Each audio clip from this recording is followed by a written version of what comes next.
colonists arrived from their diverse backgrounds from all through Europe with their divergent religious beliefs, and yet they had to fight to secure their religious freedom. And religious freedom was something we worked toward. The only way to deal with the diversity that was already present in America was to guarantee the religious beliefs of all people.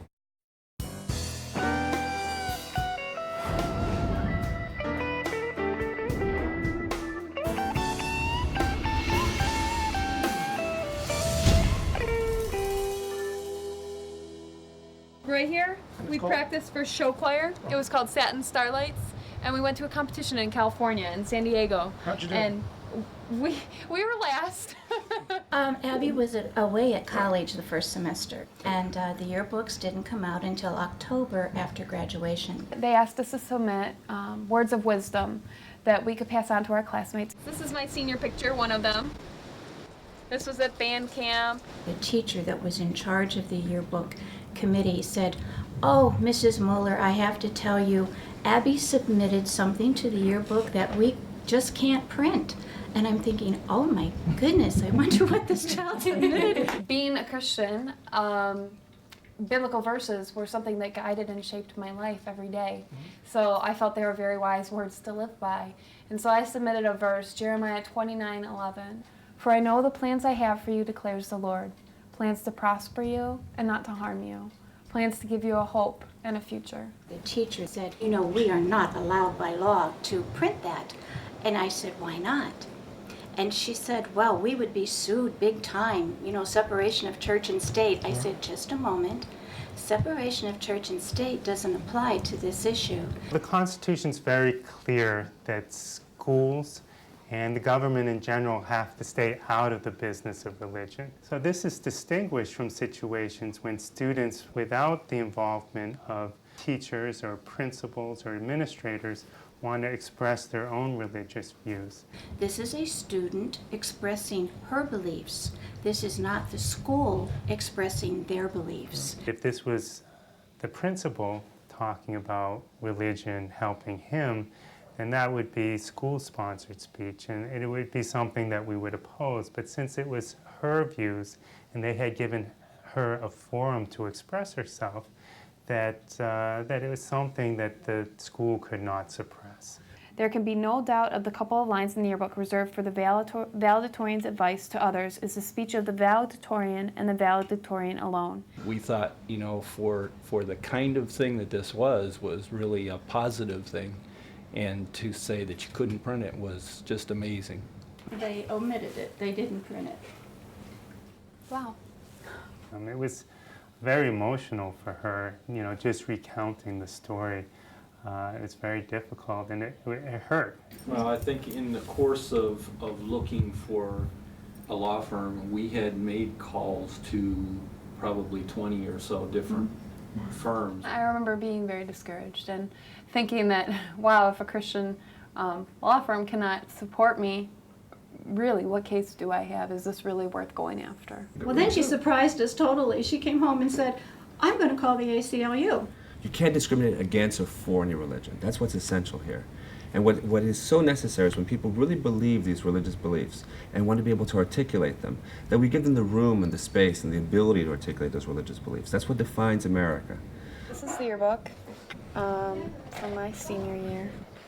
I was involved in Satin Starlights, Color Guard, Wind Ensemble, NHS, and then there's a big blank space after that. It's one thing to take out something that you said that was obscene or that violated another person's rights, but when you censor and you omit something of a person, I mean, this was part of me. This was part of who I am. It was a very deep part of me, and to just completely take that out and omit it that was a big thing for me to get over. The religion of every man must be left to his own conviction and conscience, and there is not a shadow of right for government to intermeddle with religion. I was acting as a nurse at a University of Missouri hospital on a med-surg floor. This was the start. There was actually it's a little beat up because I've been in a car accident since then that bent it up, but You okay? oh yeah, I'm fine. Airbags don't do well with jewelry. It felt like a way to express my strong faith to myself One of the supervisors, actually charge nurse, came up one day and said, well, you need to take off that cross necklace. And I said, okay, and I thought she was kidding. I had asked for clarification. Is it a safety issue? Why is it a problem? I was told several different reasons. One of being possibly safety. Any kind of jewelry seems like, I guess if it was pulled hard enough, you know, there's a potential that it could break and hurt.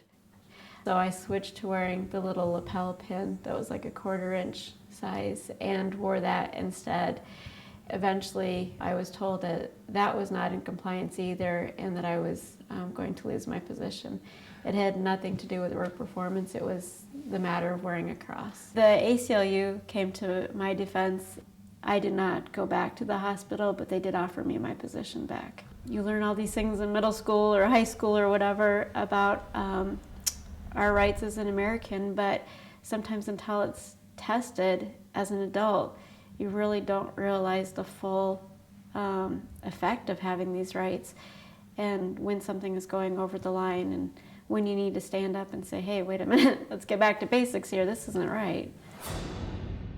Thomas Jefferson said something, he wrote a letter to the Jewish community, said something quite extraordinary.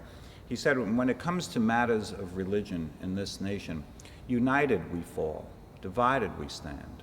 That the strength of this nation is built upon the ability for different religious groups to express themselves. Religious liberty means the government cannot interfere with my freedom of thought or my freedom of belief. It also means the government may not promote any particular religious belief or religion in general. I hate looking at it every time. I hate looking at this place so much. Johannes is a devout Catholic who was picked up on a minor drug possession charge. He really had no choice. Go to jail or go to Pentecostal Inner City Christian Outreach. So he chose Inner City Christian Outreach. That's his church right there. And then here's the program where you had to live in that old, nasty, beat-up place. It's very, I feel weird right now, shaky and stuff. I don't like it one bit being here. I want to leave. Yes, sir. Can we go? Yeah, sure. Okay. In his bags, I packed his rosary beads. He always had next to his bed and his communion prayer book. And they took him away, and then they said, you're not allowed to have that. They're items of witchcraft. And that's when I flipped out. I was writing notes to my mom. This place does nothing but talk about some God that I do not even believe in, and it is against my religion. There are so many different kinds of Christians who have very strong disagreements among them. What they were asking Joe to do was basically to go up to the pulpit and declare that he was saved. You go up there and just stand there and wait for the pastor to do it, and he'd come up to you and be like, oh, rebuke, blah, blah, blah, blah, like going nuts in church, and people be like, and they'd be speaking in tongues and fall down and shake on the floor. We were trying to set up a meeting with our church to have the priest come down. He was going to give me my Holy Communion and spend some time with me and sit down and talk, and they wouldn't allow it. First, the overseers see me come in, and they follow me and my sister over to Joe's pew. Joe started shaking. Came up and grabbed Chris, starts pushing me, and then Joe ran out of the pew and says, please don't hurt my mom. They actually grabbed my mother and carried her out of the church. It's a religion denying another religion by way of government authority. You know, this pastor Rotier would not have any authority without the judicial sanction of the placement into his program. He's using the government. And the pastor said if he didn't accept God the way they wanted him to accept God, he was going to tell the judge and he would be convicted and he would have a criminal record.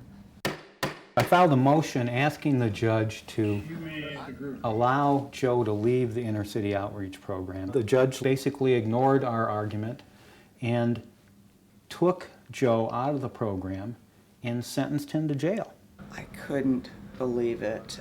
It's not fair to make somebody practice a religion they don't want to practice. Everybody has their own rights to practice the religion that they want. I wanted him to get help, not forced into practicing a religion that isn't ours. I'd have more freedom in jail than in there. Right there. There's my window I always used to look out of. Had he been allowed to complete the drug program in a secular alternative, he wouldn't have a conviction on his record. I'm just glad that it's out in the open about the place to get it out so no one will ever be sent there again.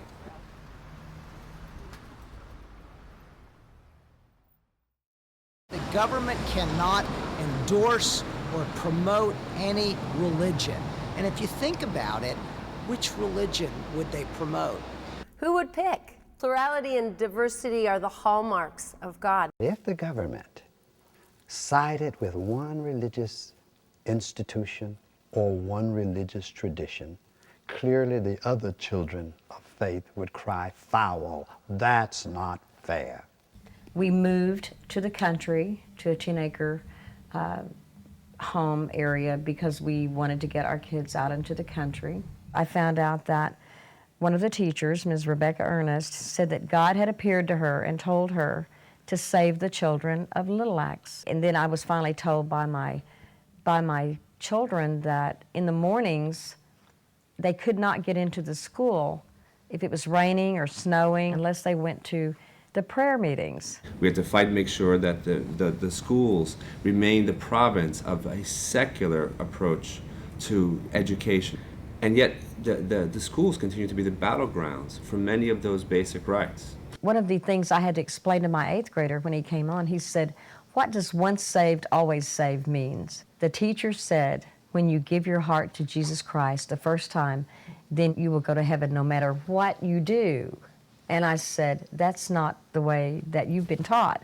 I had a 10-year perfect attendance Sunday school pin in a fundamentalist church, and that's how I knew that my children were being taught something different. When they came to Little Axe and they came to school, and all their teachers were pushing the Baptist belief, the once saved, always saved, it created this internal struggle with the kids. It created arguments on the playground. It created fights.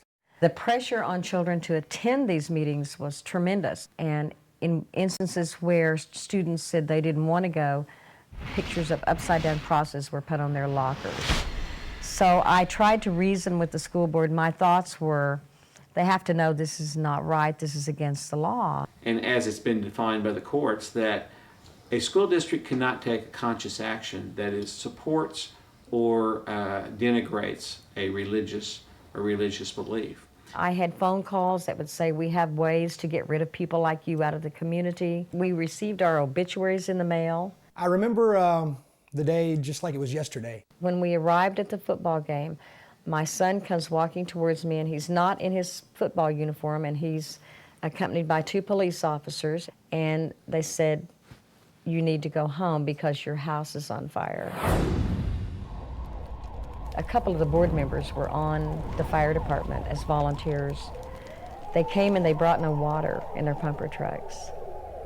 So my house was totally destroyed. I lost all of my pictures, all my trophies, all my awards. One of the things, the very few things that survived the fire was the christening dress of my daughter. The little hat was melted. I can't look at that without having tears. Because, and I think about how lucky we were too that we weren't home. It was treated as an arson. Of course, nobody was ever caught. After finding out that our house was firebombed and that someone was behind it and that it wasn't an accident, I lost a sense of security. I lost a lot of belief in just that people are just good. I would actually have people drive up the driveway, turn around and look and laugh.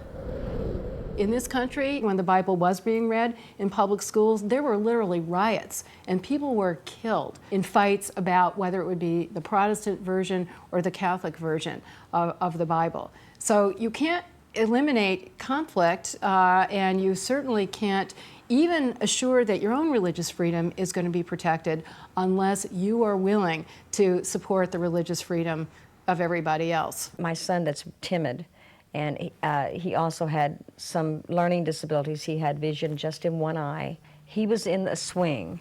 He said he felt big hands on his back and he was pushed from the swing. He was held in the superintendent's office all day long, and The superintendent would say, "You're not hurt. You know, there's nothing wrong with your arm." I had to take my son to Norman Hospital. His arm was broken. The bone was sticking out the elbow. He was in a cast for months. So the fact that I was not notified and my son sit there from 10 o'clock in the morning until almost 3 o'clock with a broken arm, and the superintendent picking up his arm and saying it doesn't look broken to me. So I said, I can't leave my children here anymore, so we moved. I didn't mind when kids asked me, why don't you believe in God? Or why is your mother trying to take prayer out of school? But my little brother was my little brother. And I know that it affected him because he, out of all my siblings and all my family, he doesn't talk about this. The resolution of the case was an injunction against the school district. It's become more sophisticated, though. Very much so, because they're so organized about getting into the schools. We have the God and Pizza Club. We have the kickboxing Christians. The idea that mixing in a secular message with their religious program, they think that by doing that they can make it acceptable. And I am not anti-Catholic Christian. I love Jesus. I view Jesus like I view Elvis. I love the guy. Some of the fan clubs freak me out. If every religion lived according to their religion, you wouldn't have the religious conflict that we have. Because most of the tenets are the same. The problem is that we really have been so divisive among each other that it has breeded hate. And separation is something that we have to realize is an enemy to all of us. We go to church every Sunday. We don't miss church, and we're very active in our Bible school. I'm the Christian education chairperson. I'm religiously in much the same place my wife is. We have our own religious viewpoints, and we share those with our children. As a teacher, obviously, I care a lot about education. The school board passed a policy that requires teachers to introduce students to the concept of intelligent design as a, quote, scientific alternative to evolution. Virtually every change that's ever happened in the school district, there's a presentation by an administrator or the teachers to explain this is what this is, whatever it would be. Why didn't any of that happen? You know, it was literally railroaded through. Science is science and intelligent design is philosophy, trying to put it politely. In science, you're looking to nature for explanations about the way nature behaves. And all of your statements about the behavior of nature must be testable. The intelligent design movement intends to change the definition of science. There's no peer-reviewed scientific papers that have been presented on it. There is no national scientific organization of any type that subscribes to it. On the national level, the foremost proponent of intelligent design is a think tank in Seattle called the Discovery Institute. This is the document that sets out the strategy behind intelligent design. Design theory promises to reverse the stifling dominance of the materialist worldview and to replace it with a science consonant with Christian and theistic convictions. I guess my biggest concern is that we're going to have a generation of children growing up confused about what science is. The ramifications of that are devastating. It's turning back the societal clock several hundred years. If you lose the ability to develop cutting-edge technologies, you're losing your economy. There have been many people in our neighborhood and other parts of our community who have called us atheists, screamed derogatory comments at us, sworn at us, all because I believe they don't even understand the issue exactly. They are just hearing really from the school board members, you're either with us or you're against God. They've gone out campaigning, and that's been one of their slogans. You're with us or you're against God. This country has always been based on some core premises of religious freedom and tolerance. And yet this country has always had to battle through what those premises actually mean day by day and community by community. We had to fight the same battle 60 years ago with scopes. There are millions of people who believe in evolution and the creation stories set forth in the Bible, and who find no conflict between the two. It would be difficult to give a comprehensive education without discussing the role of religion in, say, world culture. I advocated that they think about putting this, starting a philosophy course or a study of world religions or something of that nature where it could be discussed. Religion is tremendously important in many aspects of our life. But what you can't do is teach religion in science class. God shouldn't be in the science class because God is a religion and a philosophy. It's a question that's non-verifiable. You can't refute it. So either you're going to believe it and believe without evidence, which is totally against science, or you're going to realize that science asks a totally different question than what religion and philosophy does. This is the textbook that the school board is in opposition to getting because it was laced with Darwinism. Why would somebody take a student's piece of work and burn it? If you really disagree with it, and the student donated, why don't you call the student up and say, hey, I don't want this in my school, how about you pick it up and take it home? The one board member, when he was asked about what happened to it, I watched joyously as it was burned. Evolution doesn't and shouldn't have to challenge your faith if your faith is strong. The community is really quite divided on the issue. There's a small part that really knows what's going on and is strongly opposed to it. There's a small part that really knows what's going on and are totally in favor of it because it lines up with their religious view. And then there's an overwhelming majority of people that don't have a clue what's going on and don't understand it. I mean, what we're fighting for is their First Amendment rights too. I don't think they see it that way. We have this 6-week trial in Dover, Pennsylvania on intelligent design. And then the voters of that very same community kick out the school board. What's remarkable is that here you have the local community voting with their feet to push out the very individuals who blurred this line between church and state. I'd like to say to the good citizens of Dover, if there is a disaster in your area, don't turn to God. You just rejected him from your city.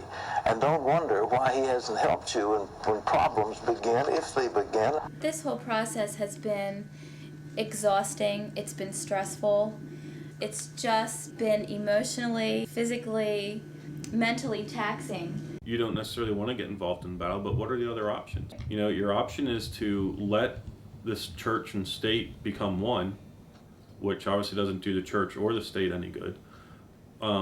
Potentially we could move from the community, but if it's allowed to go on here, there's already other school districts trying to pass ID, so where's it going to stop?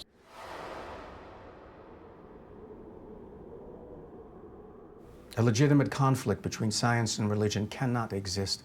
Science without religion is lame. Religion without science is blind. This is what we call Takwitz, and it was a place where some men from my tribe fought the Takwitz deity that would take people and eat them. This smoke we're using is actually considered holy to us, like you would consider holy water. You have your beliefs of what you consider holy.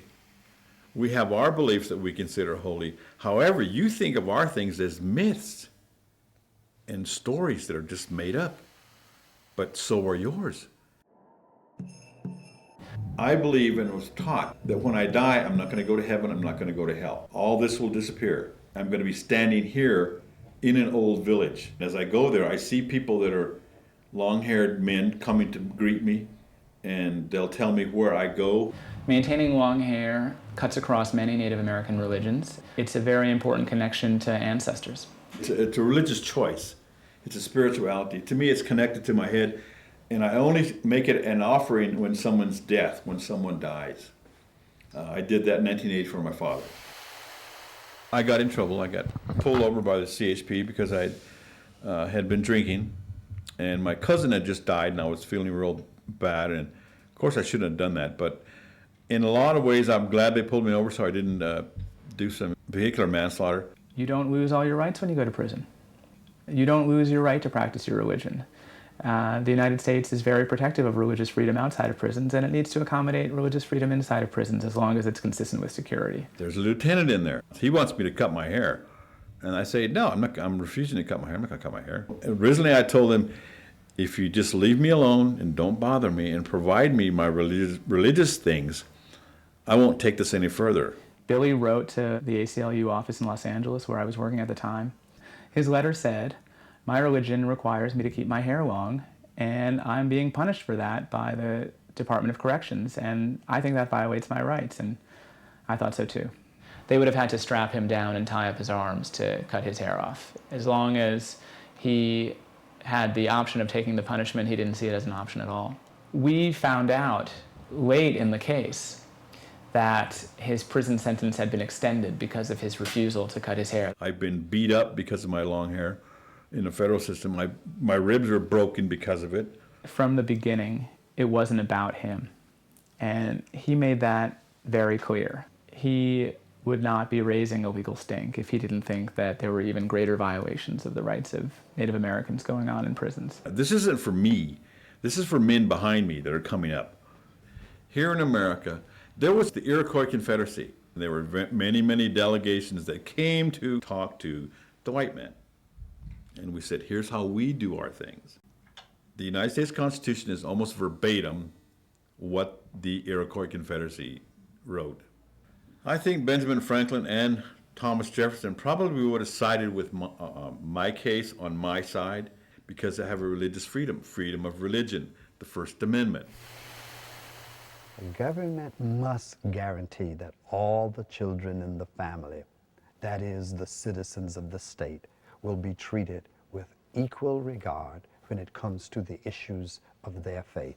I believe that, people, citizens in a community should work together in a loving way. And that is really the gist of my religious belief. If our Constitution is followed, no matter what religion or beliefs we have, we should be able to live in harmony. Science provides us with information that we can make use of, but I'm still going to believe in a God because that's what I need to do for myself. It is a practice, be it that it's foreign or not the dominant religion, I still have the right to practice it. I don't want them to go and learn that other groups of people are bad or that another faith is not right. And we understand that the reason why America is different and unique is because we value tolerance and we value diversity. We understand that there's not one religion in America, that we have thousands of religions, millions of individuals who come from all across the world, and they worship any and all gods, or no God. And that's the American way.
Hey, Carlos, is this clean? You're late. I was voting. The lines were really long. Waste of time. Salads need prepping, girlfriend. Hey, you know how busy it is this time of day. I mean, you can wait till after work to go vote. I wish I could vote. Why bother? It's no big deal. It is so a big deal. You know, my dad, he was beat up the first time he voted. Politicians are bought and sold anyway. You think they care about any of us? We vote to make them care. Enough! Get to work. You know, I think that people should have the day off to vote, if you ask me. The right to vote is the keystone and the arch of our democracy. Without it, we have no democracy.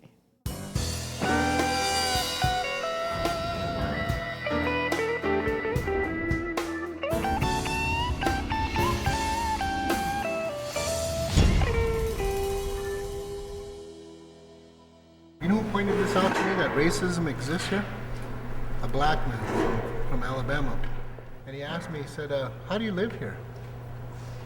And I said, what do you mean? And he said, the racism here is as bad as it was down in the Deep South in the early 60s. People really shouldn't take the right to vote for granted.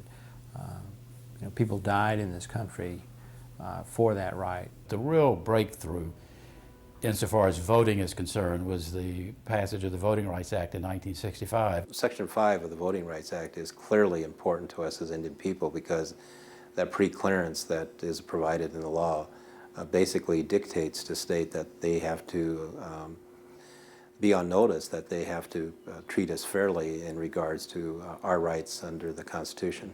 When you talk about the rest of the nation, they don't realize how bad it really could be in South Dakota. This area, the Pine Ridge Reservation, a lot of times will be the poorest place in the whole United States. Tribal estimates is that somewhere between 60 and 80% of the reservation is unemployed. It was the fact that at the polling places here in Bennett County, that there was an intimidation factor. So I was sitting up at the Bennett County Courthouse at the polling place, and this Indian man came in and wanted to vote, and they asked him for his ID, and he said, "I don't have one."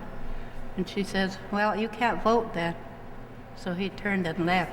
These polling officials, we call them the little pink ladies. They're usually like 60, 70, 80-year-old white women. These polling officials were lying to people when they came to the polls.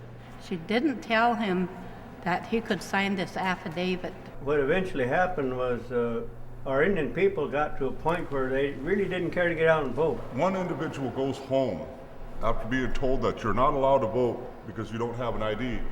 He tells 4 or 5 other people, they tell some other people, and next, what ends up happening, because the one person is their rights is violated, they're not allowed to vote, ends up creating a chain reaction. It might end up being maybe a couple thousand people didn't vote that election because of this law breaking that the elected official or the polling officials had done. Hi, Kiana. Hi, Tommy. Hi, baby. You asked what we'd like to see out of voting earlier. In healthcare is a big issue. That was always right there. The issue really is because we don't have the same voting rights as other people, we're denied the very basic things that people should have, which are number one, medical and health benefits and services that you would want for your children, for your elderly, for everybody. My husband, he had several urinary tract infections, and it went on and on and on for probably 10 years, and nobody ever thought to wonder why. Primary health service on the reservation is IHS, which is Indian Health Services. There was a visiting doctor there. He was only a temporary doctor. I think he was there for 3 months, and he ordered an x-ray and found that there was a mass in my husband's urinary tract bladder. Every year they cut IHS's budget. IHS said, "You're a veteran, go to Hot Springs." Of course, we lived here in Martin, and Hot Springs is over 100 miles away. They found out through the x-rays and other tests that my husband had cancer, and he was dead by that following October. He died in October 2002. It's dangerous going to the hospital in Pine Ridge. You could go in there very sick and end up not getting misdiagnosed. They don't seem to care whether we live or die. There's nothing in my experience that suggests to me that we've reached the point where race no longer is a divisive factor in the political process. One of the practices was to call me Short Bill, B-I-L-L, rather than Short Bull, all kind of a demeaning attitude towards a minority person.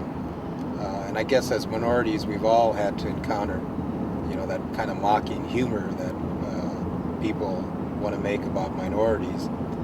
The social scientists say that there are 3 traditional methods to dilute minority voting strength: stacking, cracking, and packing. Stacking is if you have a concentration minority population, you dump on a bigger concentration of majority population so that majority will control a seat in that district. Cracking, if you have a district that's majority minority and the minority voters can elect a candidate of choice, if you want to crack it, you will divide that district up into 3 or 4 districts so that all the districts are majority white.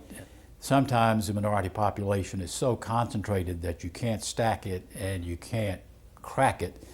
So under those circumstances, the technique is to pack it. And we were involved in a case recently in South Dakota where they did precisely that.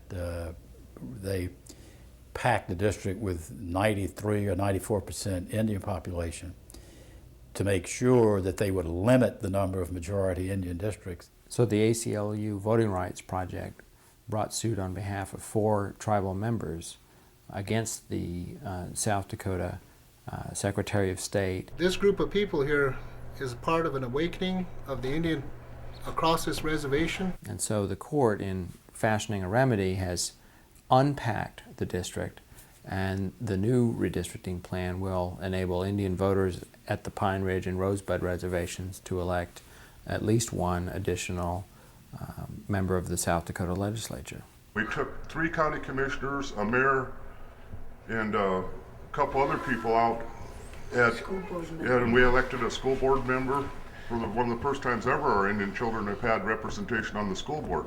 With the redistricting, now we can get at least 3 Indian people in from this area. Is when the next election comes, you're going to see reservations turn out in mass numbers, something that hasn't happened in a long time. One of the popular conceits of American democracy is that it's always been open and available to everyone, but that's far from the truth. Historically, the country was not a democracy, but an aristocracy of voters. The only people basically who could vote were white male property owners who were over the age of 21 years. The 15th Amendment in 1870 gave the equal right to vote to black males. Women, of course, didn't get the right to vote until passage of the 19th Amendment. Those who don't participate in the political process aren't simply denied the benefits that government has to bestow, but they become the victims of the government. In the South especially, African Americans often found that if they tried to vote, they could lose a job. They could, some people even got killed for having the temerity to go out to try to register. Southern states began to pass a series of laws, rules, electoral procedures that were designed to prevent African Americans from voting. They passed laws requiring that you had to pay a poll tax, or you had to pass a literacy test. The Voting Rights Act, it was terribly effective because it abolished literacy tests in the South and other jurisdictions with long histories of discrimination in voting, and it required those jurisdictions to get approval from federal officials before they could implement any new voting practices. Part of the Voting Rights Act that is about to expire is Section 203. That's the language assistance provision that gives limited English proficient voters the ability to vote in their language. One of the most egregious problems we found in 2000 was that the city of New York mistranslated the Democratic and Republican headings on ballots so that limited English proficient voters, namely in Chinatown, cast ballots for candidates from the other party. Republicans were listed as Democrats and Democratic candidates were listed as Republicans, and voters weren't sure who they were voting for. Voting rights is about power, and power in our democracy. About who gets to participate, who gets to make the decisions. It affects every aspect of our lives, about the services that are rendered to different communities. It's about who participates in the democratic experiment. We've always been active. My parents were active. My grandparents were active. My grandparents remember my mother speaking of how they used to have to save their pennies so they would have their money to pay their poll tax. A poll tax is a fee that every voter would have to pay before every election to be able to vote. This is my mother-in-law. Something got out that the person she was talking to was not a voter, that conversation ended at that point. We live right here, right south of the Tri-State Fairgrounds. My neighbor has a mattress sitting in practically in their front yard that has been there and no one's picking it up. And do you think, I mean, you would not see that in the other side of town? The current city commissioners, they live in this area right now. Amarillo has 4 city commissioners, and they run in the at-large system, and that means that they can live anywhere in town. And in our case, our 4 commissioners and our mayor, they live within a 10-block area. They got tennis courts. Yeah, I'm almost sure they have a swimming pool in that building, but there's a skate park over there. that they spent $800,000, and yet the one they're going to build over there, they're only going to spend $200,000. I don't think it takes a rocket scientist, and I don't know if they think people on the northeast or northeast side of town can't do math, that they don't know that there's a difference between 200,000 and 800,000. They claim that they can be fair and representative for the whole community. 187,000 in a city this size, and we only have 4 commissioners. So we're trying to increase it to 8, and then for each commissioner would have to live in the precinct that he would represent. Unequal representation. That, I mean, to me, that is the biggest thing, unequal representation. Since 1997, we moved here. We built this home, and you can tell that it's not really the best neighborhood in town. This precinct is primarily Latino, Hispanic. And I see people all the time, they'll say, Judge Bosques, you remember me? You married us? And I'm like, no, I don't remember, I'm sorry, and you know. But when I see someone in the street and they say, Judge Bosques, you remember me? You know, ordered me to stay in school, and you know, I'm in college now, or you ordered me to get a GED and I'm in college now. Thanks to you, you know, you changed my life. We believe that you have to live in the community in order to be able to represent the community. Look at this. It's for Rhode Island right to vote, trying to get or restore voting rights to people that have been locked up, incarcerated. Sometimes people aren't even asking for a second chance. They're actually asking for the first chance, because they had no chance in the beginning. The prison door was already destined for them. You're still an outcast. I had no problem being called a convicted felon. I was one. But I'm not that today. I can speak as someone that comes from the prison system that was afflicted with a disease of addiction. And I didn't have no high school diploma or whatever, so I went back to school in 1999, got a high school diploma. And then I went to school for 2 years and got licensed as a therapist.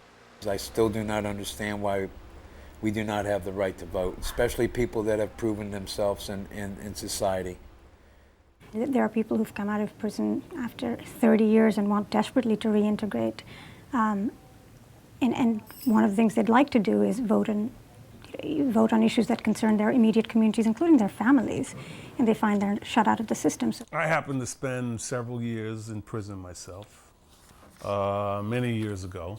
If a person serves their time and then becomes a productive member of society, and particularly if they're paying taxes, then how come they're not allowed to vote? You say to yourself, you know, I work 8 hours a day, I do everything that everybody else does, but because of past mistakes in my life, I'm not allowed to choose who's going to represent me. My mom was actually a part of the teacher-student walkout march. She talked about voting, how important it was to vote, because they had actually fought, you know, for that right. When it was time to go vote, I went to the polls. And they was like, no, you can't vote. I'm like, what are you talking about? What do you mean I can't vote? So I wasn't allowed to vote because of that conviction. I served my time, I paid all my fines, I'm not on probation anymore, and I land a job. But you tax me. I gotta continue to pay you. I'm paying the state, I'm paying the city, and then I'm not able to be a part of the political process. 600,000 people at least coming out of prison this year. That's like 3 times the size of the United States Marine Corps. I believe I first had applied to have my rights restored in 1994. I never heard anything from them, so I went ahead and applied to be able to get a voter's registration card. And I got a letter back from them stating that because I'm a convicted felon, I would have to go through the process, which I had already done, and I was denied. Out of 600,000 people that do not have the right to vote or whatever, over a period of a year, my understanding is maybe that 45 to 50 to 60 people a year even get in front of the clemency board to even have the process heard. I may be 70, 75 years old before I ever even see the clemency board. Okay, that's how backed up they are. I really wanted to vote so bad, so where I would actually just go to the polls and watch them vote.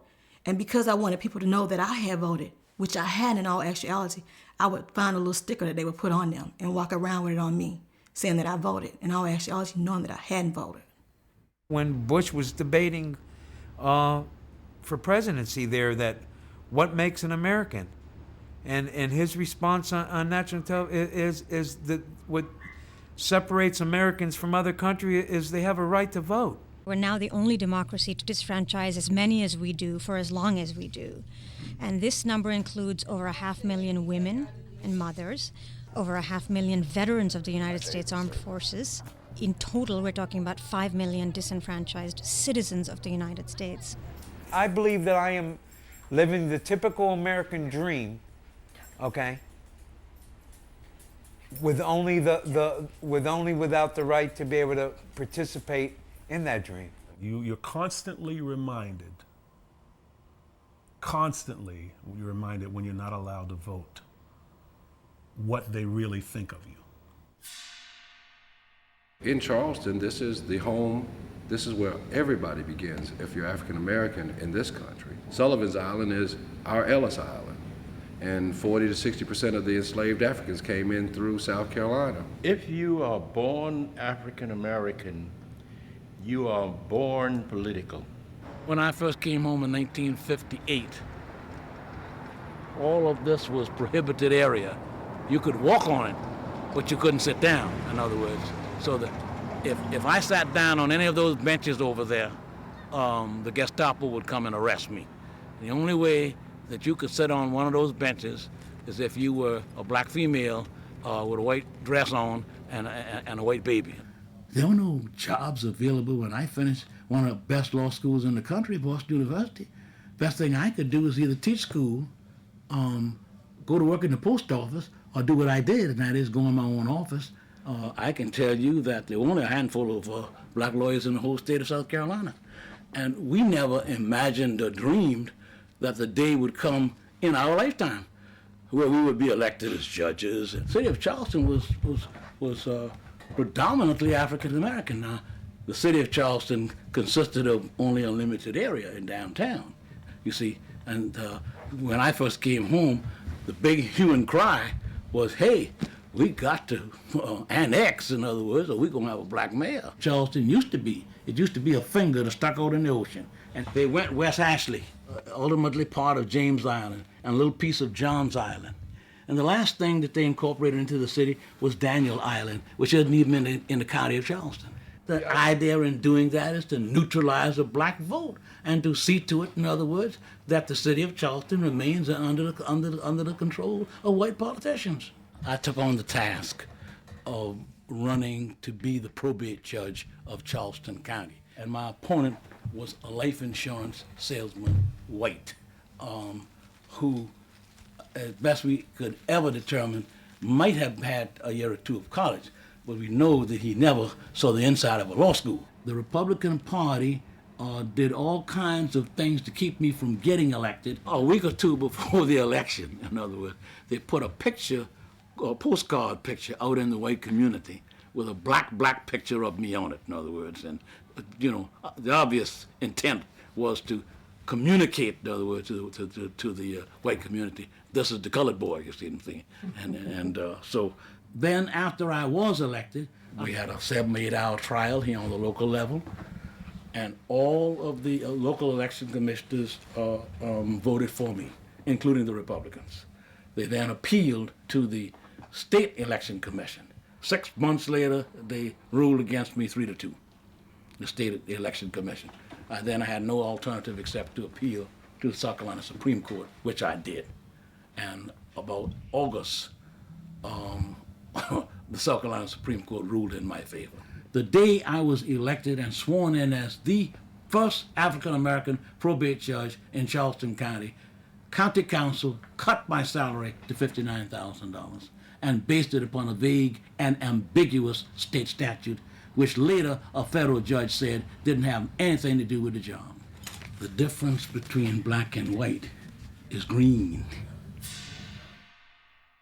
So all kinds of games were played and tactics were pulled. That was an epidemic going on throughout the South to shift to at-large elections, because now that blacks were going to vote, if they had district elections, the odds were that blacks would win. That's one of the reasons why I ultimately testified in a federal trial. They spent $2 million defending that lawsuit. In the Charleston County case, the district court ruled that the at-large elections were racially discriminatory and violated Section 2 of the Voting Rights Act.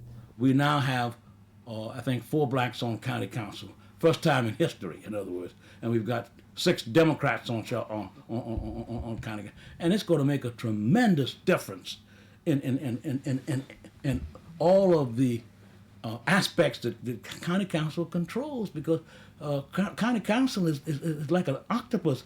The tentacles spread out all over this 100-mile county. Building services, capital projects, the administration office, the court systems are funded in part by the county of Charleston. You've got magistrate courts, you've got family courts, legislative delegations, the libraries. The county of Charleston is tremendous in the areas in which, you know, it becomes involved. So without resources, a community is dead in the water. Today, I'm the vice chairman of the county. My constituency believe that. They tell me all the time, in 30 or 40 years, they can never remember anything of significance coming to that community in terms of their tax dollars returning. I've gotten SC&G to give us 8.5 acres of land on the lake to build a multi-purpose community center. It can house a place for senior citizens. It can house computer rooms. I've been able to get recycling centers. In the 7 years that I've been there, I probably put $3 to $4 million back in our community for the first time in their lives.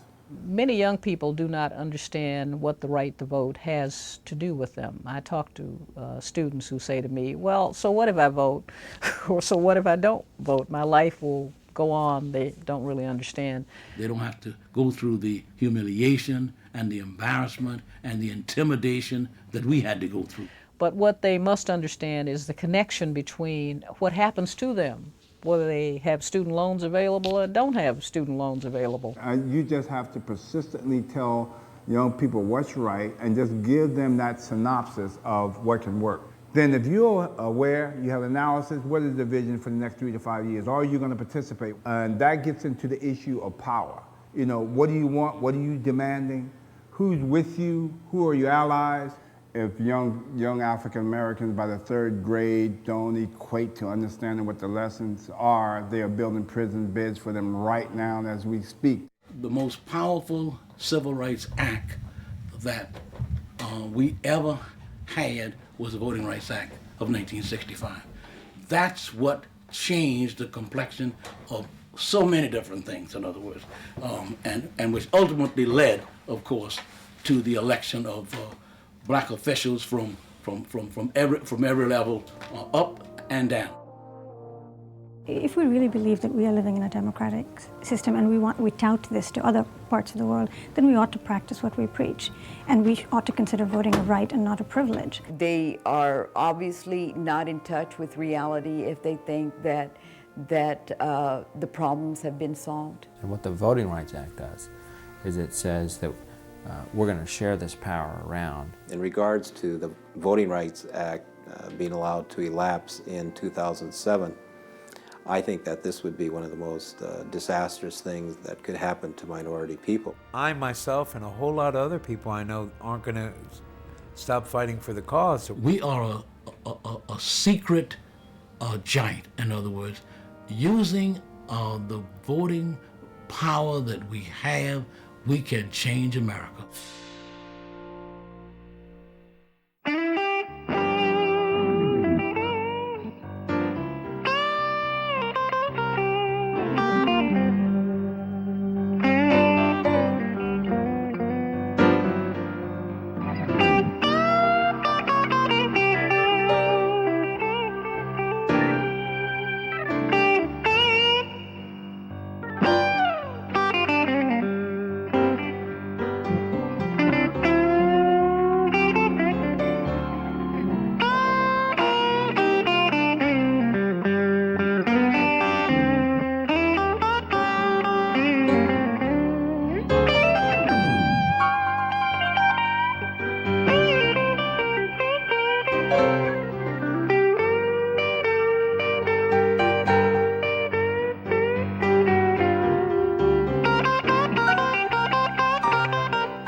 Your dad's gonna kill us. I'll be grounded for the rest of the year. Will you find us out about the car? God, he's so uptight about everything. They never ever give me a break. I got here as fast as I could. Oh, how are you? I'm sorry. There's nothing to be sorry about. Okay, as long as you're okay. Where's Daddy Jay? He's stuck in traffic on the way from the airport. Okay. Amy Satter? Yeah. Okay, I'm gonna take you back. I'm scared. I'm not gonna let anything bad happen to you, okay? Okay. Only family is allowed to accompany her. You're her father, right, Mr. Satter? Well, I'm one of them. Well, are you her father or are you not her father? Well, my partner is, but we're family. He's her dad. Hospital policy is really clear on this. Unless you're her father, I can't take you back. I don't care what your policy says. Hey, you want to back off? No, please, can you come with me? No, rules are rules. You want to let go? No, please. Want to sit back in the chair? The issue is really very simple. It's whether through domestic partnerships or civil unions or through marriage, are we going to let people who have intimate relationships protect themselves, or are we going to treat them as strangers and look at the horrible consequences that come with that?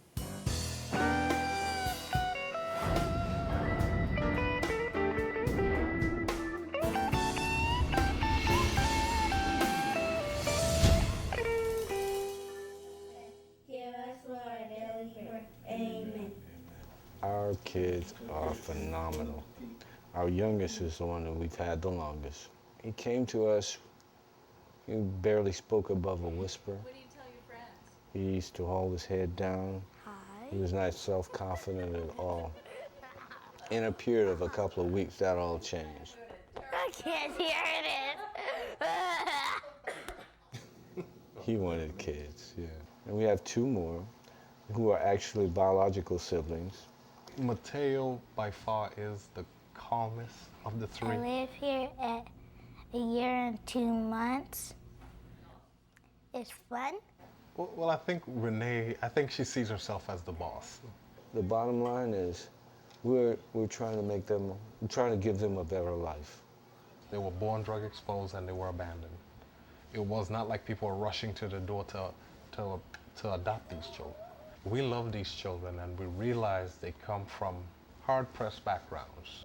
The foster care system is filled to the brim with foster kids. We tell them, you could have all those great things, your bike, your scooter, the nice trips, the trips to Six Flags, but we want you to do well in school because we realize education is the way out. We'll make sure that these are going to be good kids and good citizens. Keep us safe. Keep us safe. Keep us healthy. Keep us healthy. Keep us together. Keep us together. Amen. Amen. We had to adopt the children individually. So I went first with Kieran and then Al petitioned as a second parent. And it's the same with the second and our third child. We have to do the same thing. It's two processes we have to go through to adopt the children. But if you're heterosexual, you don't have to worry about that. While one of us is recognized as a parent, the other is not. And any of a matter of things could happen to that legal parent. And the law would only recognize a second person as a stranger.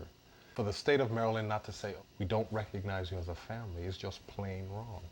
We're both working parents. If something were to happen to one of us, that anyone could come in and take our families. It's called discrimination. And no, it's not fair. We are taking kids that we as a society have consigned to a trash heap, and we're denying them people who would give them a childhood and who would raise them. We're giving these kids a life. This is a family. They have two parents who love them. We know how to do this right, so let us do it.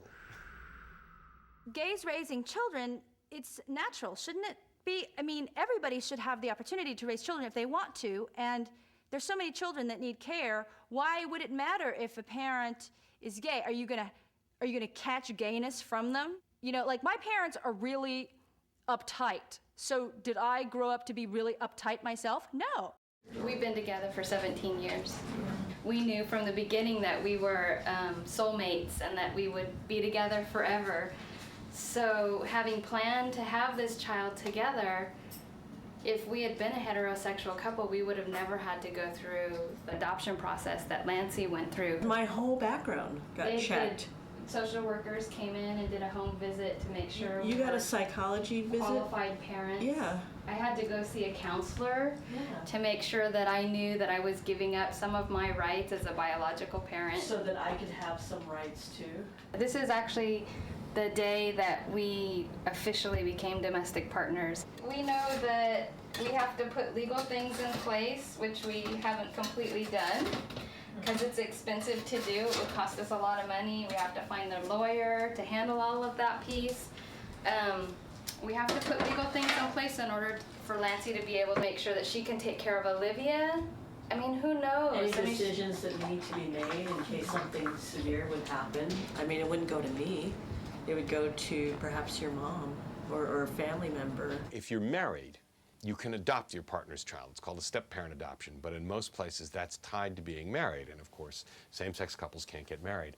And so we've been trying to push states to adopt what we call second-parent adoption laws that allow the second person who's raising the kid to become the legal parent of the kid, just the way step-parents can adopt. And there's over 1,000 laws that are applied to marriage.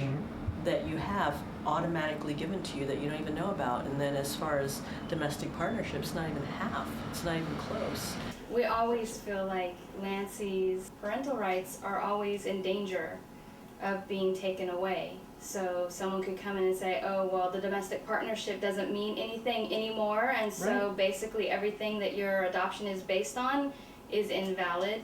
We represented a woman in West Virginia who was killed in a horrible traffic accident, and all of a sudden the 12-year-old daughter that she and her partner have raised virtually from birth, the grandparents are trying to take the kid away from the woman the kid regards as her mother, because there's no legal relationship.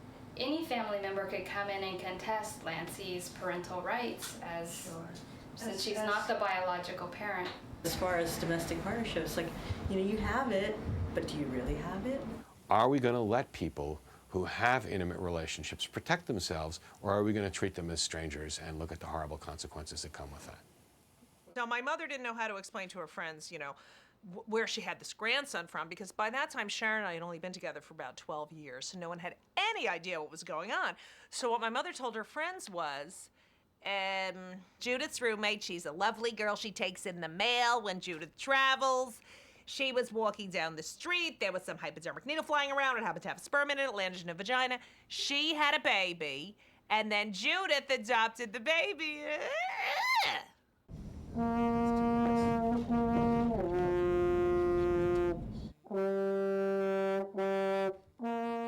My oldest Thomas is 17, and our youngest is 12, and her name's Jeanette. Where did you guys meet? Softball. That's so great. And Missy was on the team and my mom was on the team. So now it's not odd to me at all. It just is. Yeah, the helicopter parenting style is essentially running around and making it all better for the making children. sure they have the right shoes on and their hair is brushed and oh, you forgot your lunch. They've changed their clothes. Let me get that for you. Yeah, let me bring your basketball shorts to school after I dry them at work. You know. They don't need to know that. And the other style? Drill sergeant. Yeah. Get your stuff done. You need to do this right now. You can't do anything until you get this done. I want your room cleaned. Do not go into other person's rooms with them. Trying to raise a family. It's all the same struggles. Yeah, you still got chores to do and, you know, lawns to cut and dinner to make and, you know. And lawnmowers to fix. Yep, and battles to fight with your kids. No different than the neighbor. For all the years that I was married to the kid's dad, he was on my medical coverage. And now I can't put Missy on my medical coverage. They won't discriminate against me as far as hiring me. They just discriminate against my family afterwards. Actually, filed a suit against the state of Wisconsin as an employer for medical benefits. The American Civil Liberties Union filed a lawsuit against the state of Wisconsin on behalf of 6 employees with lesbian partners for domestic partner health insurance and family leave protections. Same-sex couples should have the same rights and privileges as any heterosexual couple. It wouldn't cost my employer any more money on the premium to include Missy in our family plan. So I go when I need medicine or I need something checked, or I go down to the Chippewa Valley Free Clinic and sit outside and stand in line from like 2 or 3 o'clock in the afternoon till 5:30, 6 o'clock when they open the doors, and they only take the first 20 people, so you have to make sure you're there by a certain time. And that's only offered once a week. Yep, once a week on Tuesdays. So if you get sick on Monday, it works out pretty well. But if you get sick on Wednesday, you gotta wait, so. When law places one group of human beings in any way below another human being, then the government has not done its job in protecting the natural rights of its citizens. When I was young, I was in the foster system. So, and that was something that was a lifelong dream for me, was to become a foster parent. It just took one person to listen and connect, could make a world of difference. I just wanted to give back what people gave to me. Our 2 foster kids have been through so many different homes and so many different systems. There's one thing that you can send them out the door with is a better feeling about themselves than you've done your job. We're entrusted with, the state of Wisconsin's children in a foster care setting, and yet they don't recognize our relationship. They recognize it when it's convenient. They recognize it when it's to their benefit, but they're not going to recognize it for our benefit. We'd like to have a child of our own. Is this okay? Yeah. Okay. We'd very much like to have a baby of our own. But at the same time, if Missy is the biological parent, I cannot be the second adoptive parent, regardless of whether the donor signed all his legal rights. and actually would designate me as such. It's not legal in the state of Wisconsin. Why is sexuality an issue at all? Unless you're going to ask me out for a date, it's really not important. Do unto others as you would have them do unto you. Golden rule. The biological thing it doesn't matter. She's still my kid, We're family, and it's nice. Just want to have the same rights. The same rights as everybody else. Nothing special. We're not victims. We don't need special treatment. We just want equal treatment. We want to be treated like other people.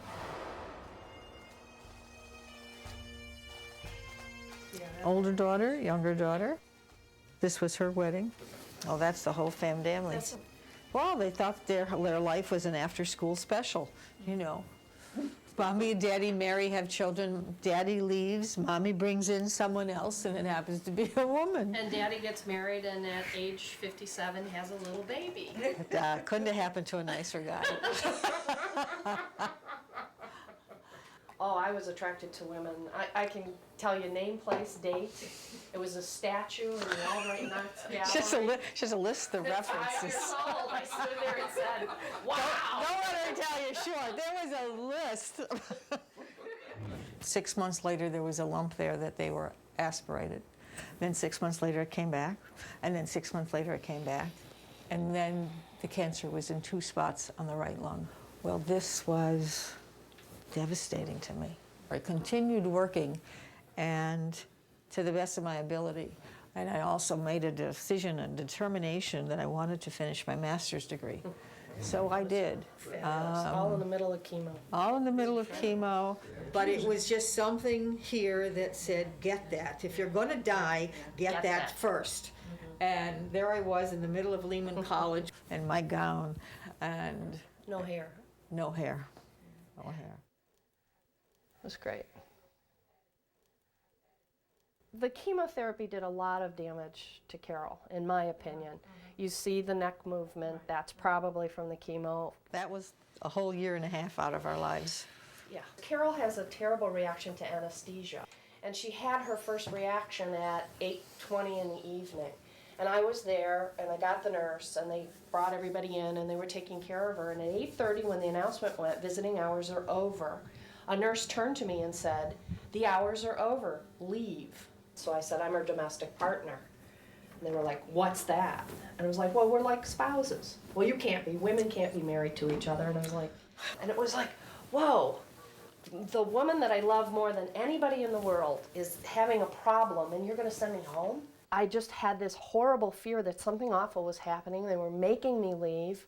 I didn't know whether to fight back, or what if I fought back and then it compromised her health care. I mean, that was always running through my head. So I left. I never was more frightened in my life.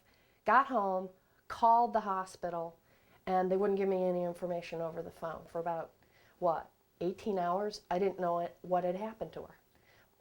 I called my parents during that night. I couldn't sleep. My mother just kept saying to me, Heather, just think about 10 years from now. Think about 10 years from now. Carol will be with you. This will be all over. And my father, in his inevitable Scotsman, said, turn on some bagpipe music and get under the headphones and get the strength from the music and you'll get through this. And I was like, yes, sir. And so after this incident, they decided to do what people are supposed to do, and they went and got the legal documentation that you're supposed to have, got a medical power of attorney, and I believe a nomination of conservator, indicating that Heather was Carol's next of kin. She ended up having arrhythmia problems. Well, the first time this happened, she went in for a procedure and they gave her an anesthesia. And she reacted again. Reacted in such a fashion that her blood pressure at one point in time was 30/25. That's a dead man's pulse. I thought I was dying. I just simply stood there and said, I'm her healthcare proxy, I'm her domestic partner. And yet one of the nurses, again a female, said to me, do you have your paperwork? Well, I looked at her and I said, can I ask a question? Do you have your marriage license in your purse? And she said, well, no. And I said, well, guess what? I don't have my partnership papers in mine either. It's really at the moments and times when we are most vulnerable in society, that we need this protection. But there is no way in either one of those situations that those women ever should have been put through that, ever should have had those kinds of demands made on them, and certainly not after she'd taken all the legal steps that one is supposed to be able to take. And there's simply no substitute for a relationship that's recognized in law. My partner was recently in the hospital having surgery, and you know, I was so happy that I wasn't allowed to go visit her because, look, who wants to see someone who's sick and miserable, you know?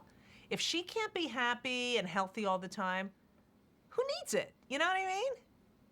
He was described to me as having a really good personality and liked Star Trek, so I immediately got the picture of somebody with, you know, black horn-rimmed glasses and 350 pounds, and I ended up getting out of my house, and he ended up showing up before I got out of the house and escaped for the night, but it worked out for the best since we were together for 10 years. He was diagnosed with cancer in January of 2002, and he died in February of 2004. The nurse came down from the nurse's station to do the admission paperwork, and she kept asking him questions. Well, this time, you know, Kurt, it was too weak to even talk to her, and I kept trying to answer the questions, and she looked at me and she said, who are you to him? Randy, once again, had done all the things that you're supposed to do. He'd gotten a medical power of attorney. It was written as permanent, not to be removed. It directed that all medical decisions were to be made by him and that he was the next of kin. Each morning that I went up there, I was told that the power of attorney was no longer in the chart and I didn't have any legal rights to get any information, and they weren't going to release any information to me because I wasn't an immediate family member. Every morning for 3 mornings I had to bring another copy of it up because it kept disappearing. Spouses are allowed to stay overnight, and it was clear to everybody at this point that Kurt wasn't going to last very long. Nonetheless, the hospital adamantly refused to allow Randy to stay with them, and Kurt spent the last 2 nights of his life alone. Kurt died, and when he died, not one single staff member ever came down and said, I'm sorry for your loss. They didn't even say anything to his parents at all. And it had probably been maybe 15 or 20 minutes since he had died, and everyone else left the room so that me and his parents could, you know, have some time alone with him. And, sorry.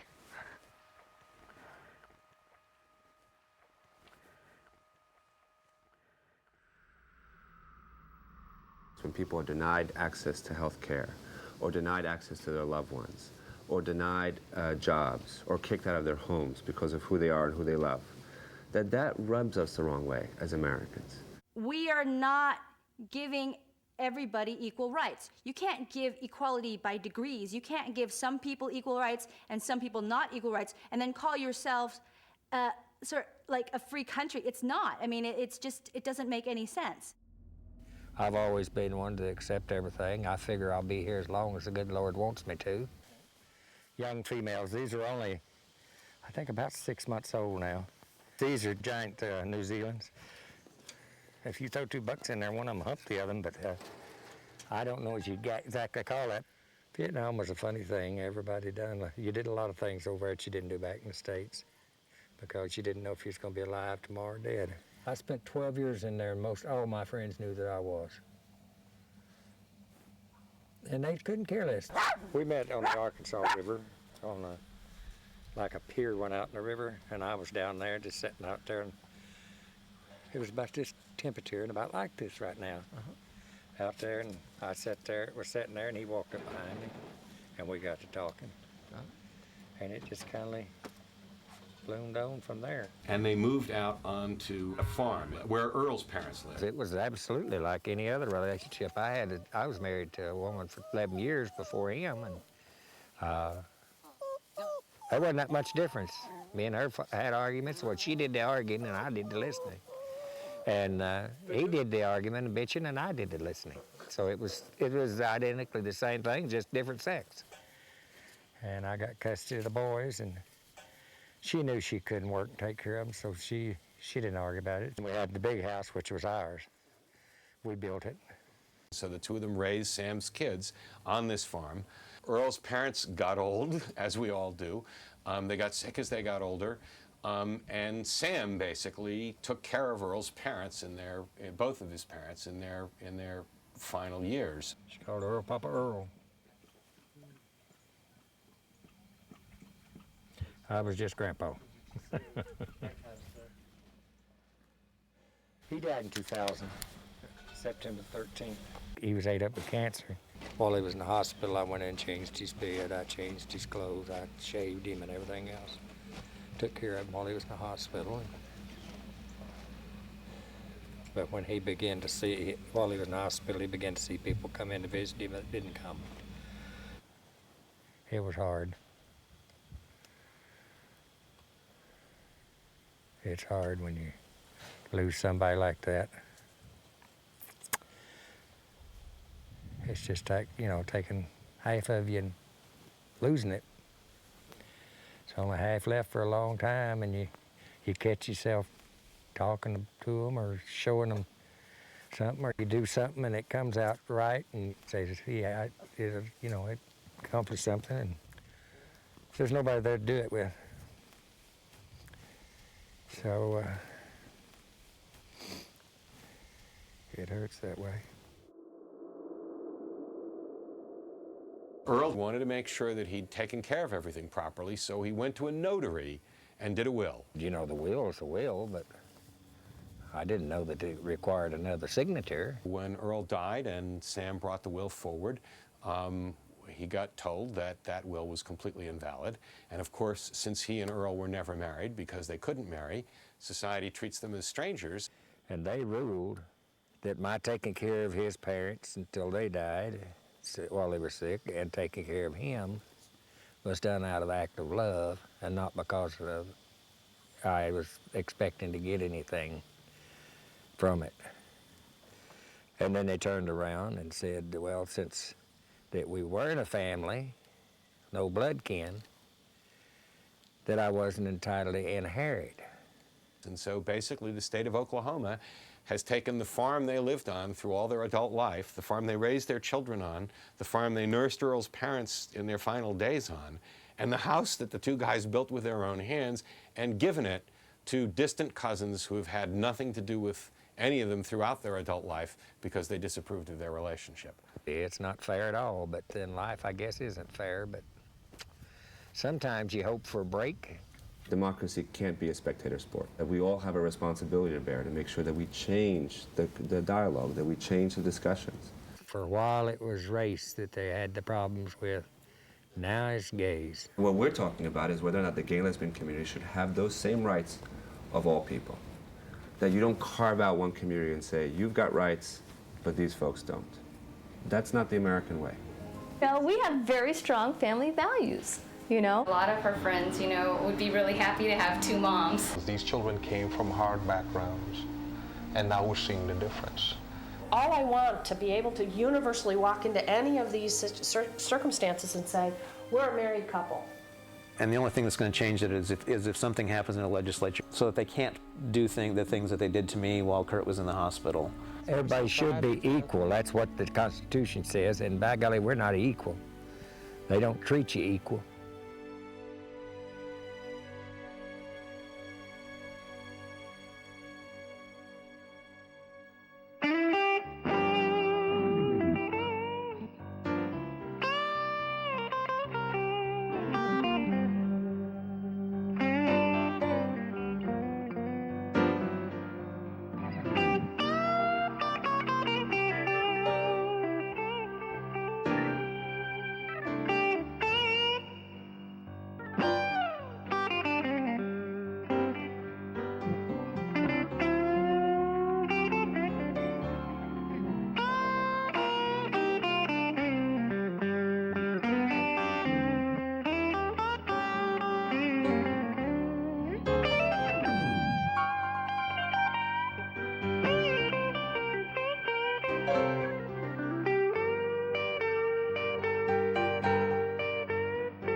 No, they didn't want a woman in that position.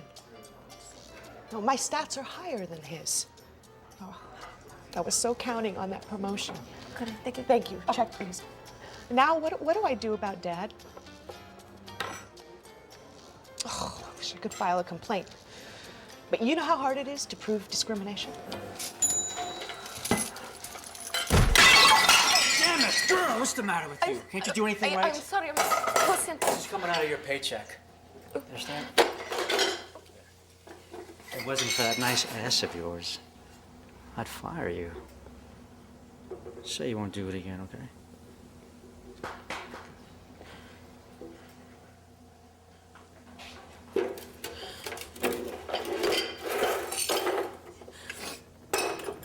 There is still a fundamental perception that women and girls are not equal to men and boys. Until that changes, we are going to continue to see discrimination, exploitation, and violence, and they really are all interrelated.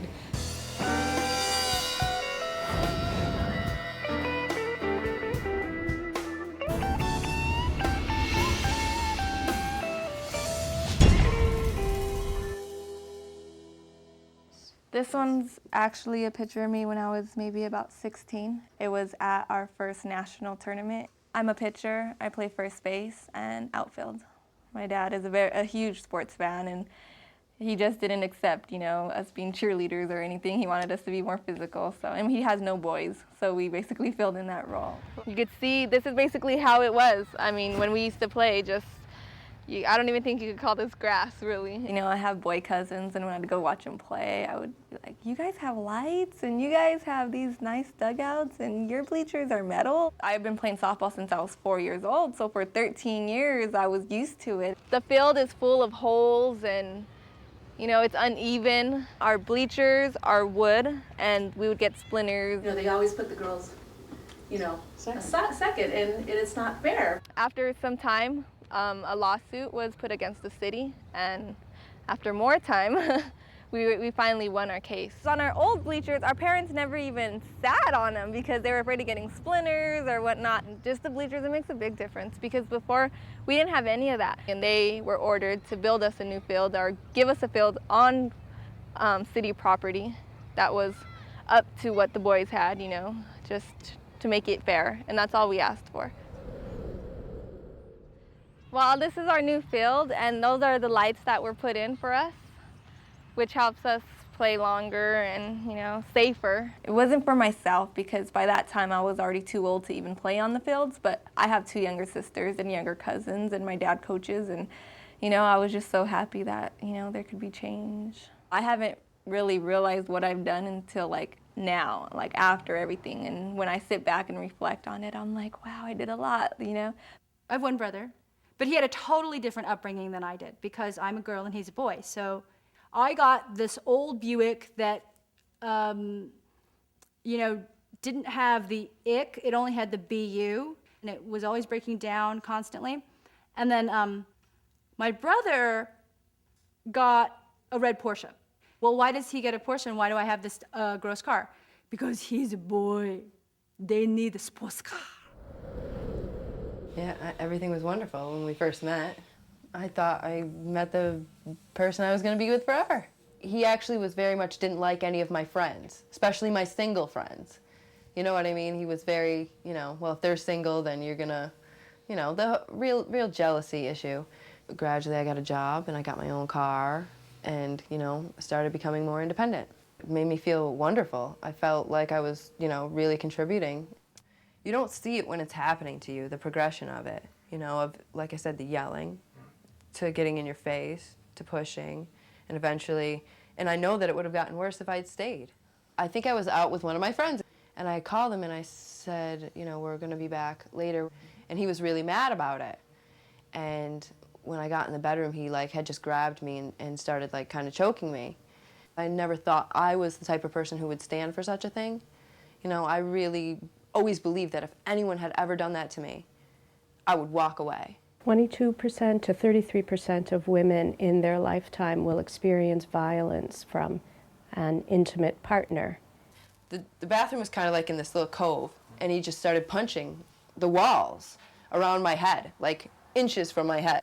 Finally, he just started hitting me all in the back of the head, you know, all through here, you know, just punching me with his fist as I'm just like in hysterics, you know, screaming for help. The next morning, she goes to work, which was an indication to the landlord that she was not really a battered woman. She wasn't playing the stereotypical gendered role of what they thought a victim of domestic violence would do after an assault, and therefore they said they didn't believe that she had been a victim of domestic violence. And then a few days later, I got eviction notice. Too often landlords react to violence in the home by pushing the woman who's the victim of the violence out of the apartment, thinking that that'll solve the problem. I felt like my whole world was falling apart. After everything that had just happened to me, after all of that, suddenly someone wanted to take away the one thing that I was trying to keep together. This case is really about whether you can be evicted from your home just because your husband beat you up. It's a very lonely position to be a plaintiff in a civil rights case, and you're very vulnerable to being attacked by the other side, because the way the other side defends the case is by attacking the plaintiff and saying, we were not discriminating against her. She was really a bad tenant, and let me tell you the ways in which she was. There was many times when I was just like, I just want this to be over. I just want it to be done. I tried to keep as much of everything away from them as possible. The incident occurred in October. The complaint was filed in federal court in November. I think the more people know about it, then the more people are going to be aware, and not let other people who think they have power over you because they're your landlord or whatever, be able to say, you know, well, I'm evicting you. Often women are faced with eviction even when the boyfriend or the ex-husband beating them up doesn't even live there, is a visitor who's come onto the property. Women still lose their homes because they've been beaten up in their homes. We effectively defeated the eviction. It's the first time that a federal district court held that discrimination against a victim of domestic violence constitutes sex discrimination under the Fair Housing Act. Knowing that it was possibly going to help so many more people was the main reason why I just kept going and was willing to take it as far as they wanted to. You gain strength, courage, and confidence by every experience in which you really look fear in the face. You must do the thing which you think you cannot do. The data show that women of color are more vulnerable economically in our society and in other ways. As a matter of fact, women of color, in particular African American and Latino women, and some groups of Asian American women, make much lower incomes. They are disproportionately poor, and therefore their poverty leads to certain dire consequences in their lives. Yo soy mexicana. I'm Mexican. Yo vine con mi esposo y mi hija. I came with my husband and my daughter. Yo trabajaba de 9:45 a... And I had to work from 9:45 to 7:30. el día. He only paid me $40 a day. Yo soy dominicana. I'm from the Dominican Republic. This is my son. He's cute. He's 6 months old. What's his name? ¿Cómo se llama? Johnny. Johnny.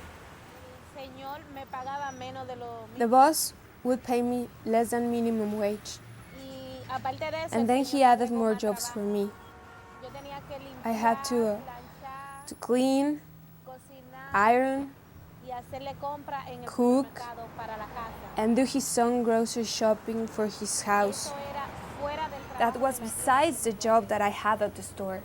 que yo podía ganar mucho más y yo... The boss said I could earn much more if I would have sexual relations with him.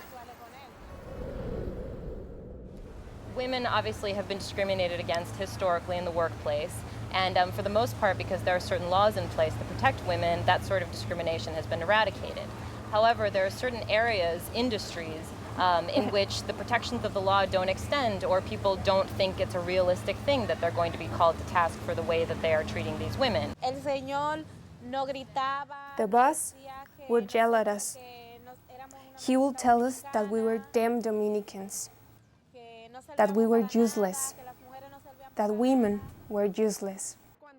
Whenever we were behind the counter, he would pass us and rub against us.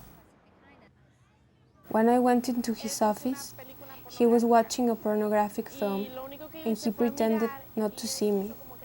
He didn't turn it off. And I would say I would get about 5 calls a week asking for referrals or asking us to represent women who are in these situations. Cuando llegamos a Brooklyn, Once we had to go to his Brooklyn house, and the boss went into the bathroom, and he came out naked. He told us to get undressed, and then he started to scream at us. And he grabbed my coworker by the wrist, and then he pushed her on the bed. And she started to fight with him, trying to push him away. I went to help her, and then I just grabbed him and I tried to pull him off her. Then he started to get very, very angry and he started to scream at us. And he was telling us that we were both dirty whores.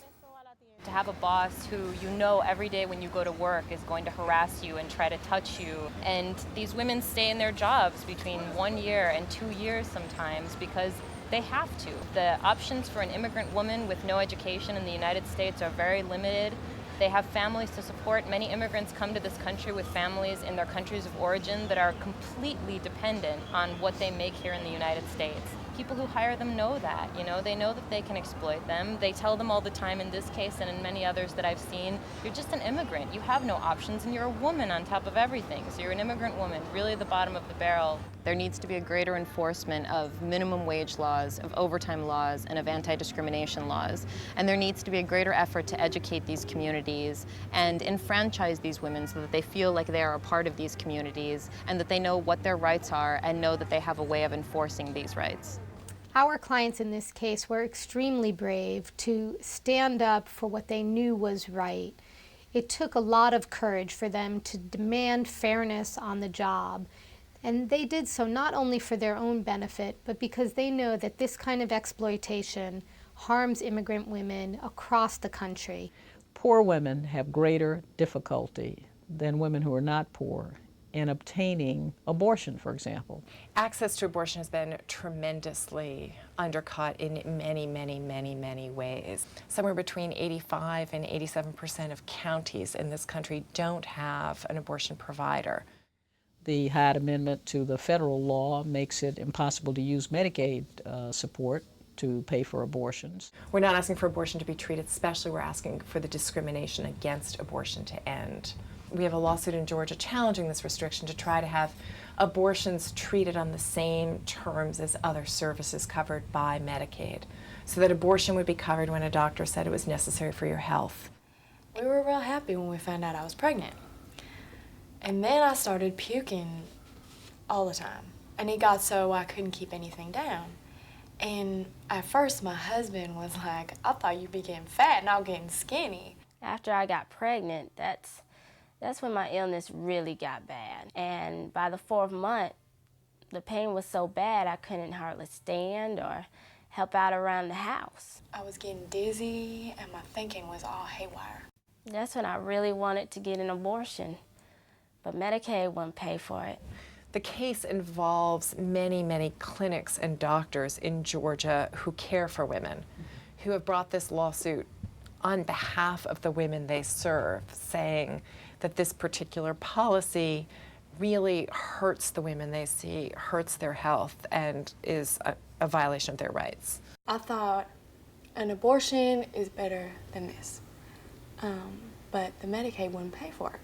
This woman wound up hospitalized at 7 weeks of pregnancy, having already lost 30 pounds and in crisis. So when I got there, they hooked me up to the IVs for the dehydration. And that stopped the dizziness, but the nausea was the same. Instead, they put me in the hospital and they replaced all my blood with other people's blood. They paid for that. You could be hurting me and it could be hurting the baby. And we have asked the trial court judge to declare the policy a violation of the Georgia Constitution. It's an argument we've made in several other states, and we've had success in many other states, and by virtue of that, many women now get health care without discrimination. So I stayed there for a month until my mama sold the car so that we could have the money. The pain was so bad they had to give me morphine every 3 hours. Finally, they were able to do a C-section. So now we got no car, but I'm not throwing up anymore, so that's good, I guess, right?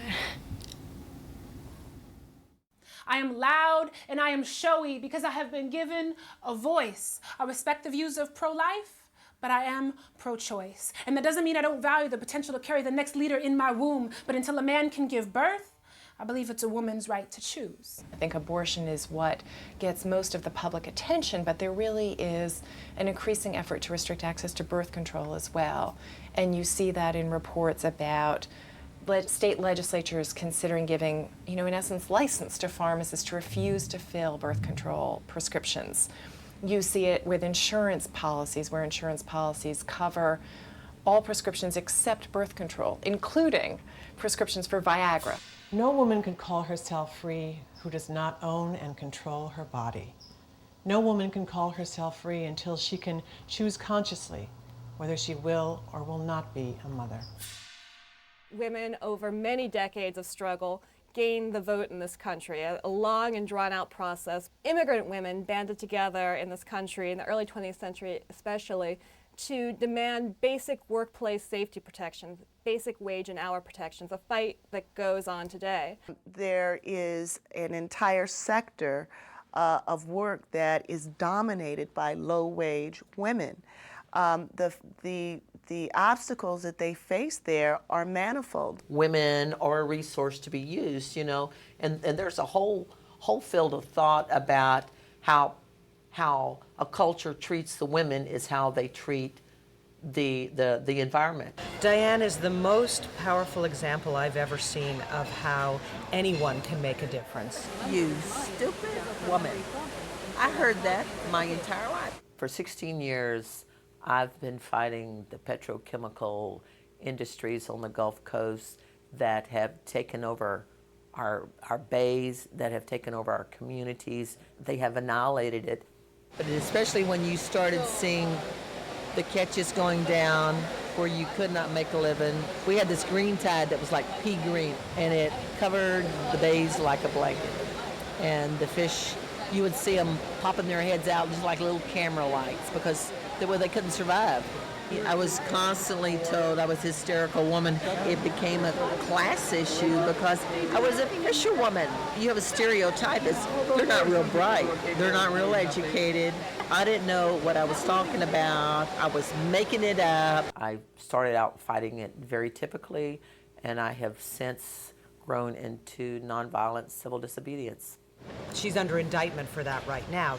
She's done a sequence of hunger strikes, several of them lasting as long as 30 days. So when you have a people, and especially women, that have been so repressed and they have nothing else to lose, it's like I hate to throw a biblical phrase out there, but the way you gain yourself is you lose yourself. And sometimes it's real important, and that's one of those myths, that's the Phoenix Fire myth, is that you have to incinerate, you have to burn completely, and then you're reborn. So what she's been doing is to put pressure on the multinational chemical corporations to actually sign and implement zero discharge agreements. The ACLU is the best damn lawyer I ever had. When I started doing my actions, it started changing how I felt about myself. And she has actually gotten them to sign zero discharge agreements. I have never felt so strong in my life. Very free. When I dare to be powerful, to use my strength in the service of my vision, then it becomes less and less important whether I am afraid. Simon Gonzalez was very much in love with me. He was very poetic, and he was very ambitious. He wanted this image to be a perfect family picture. He was scary to be around. You didn't know what was going to trigger his outbursts. I had to really be the link for them, to teach them to be forgiving for his faults, because that's what I thought parents did. He bought me flowers and thought that because he bought me flowers that I would accept him back, and when I chose not to, of course, the last words he said to me were, "Then I know what I have to do." And because he had been coming by the house and parking across the street and watching us and hiding and jumping out of dark corners, I just didn't know what to expect. My divorce attorney had assured me over and over again that my restraining order would be upheld. The problem is that in too many states and localities, police don't enforce those restraining orders, don't make the arrest when someone violates that order, and thus the order can give a false sense of security to the woman who has it, and she might not take steps she otherwise would take to protect herself because she thinks the police will protect her. It was a Tuesday night.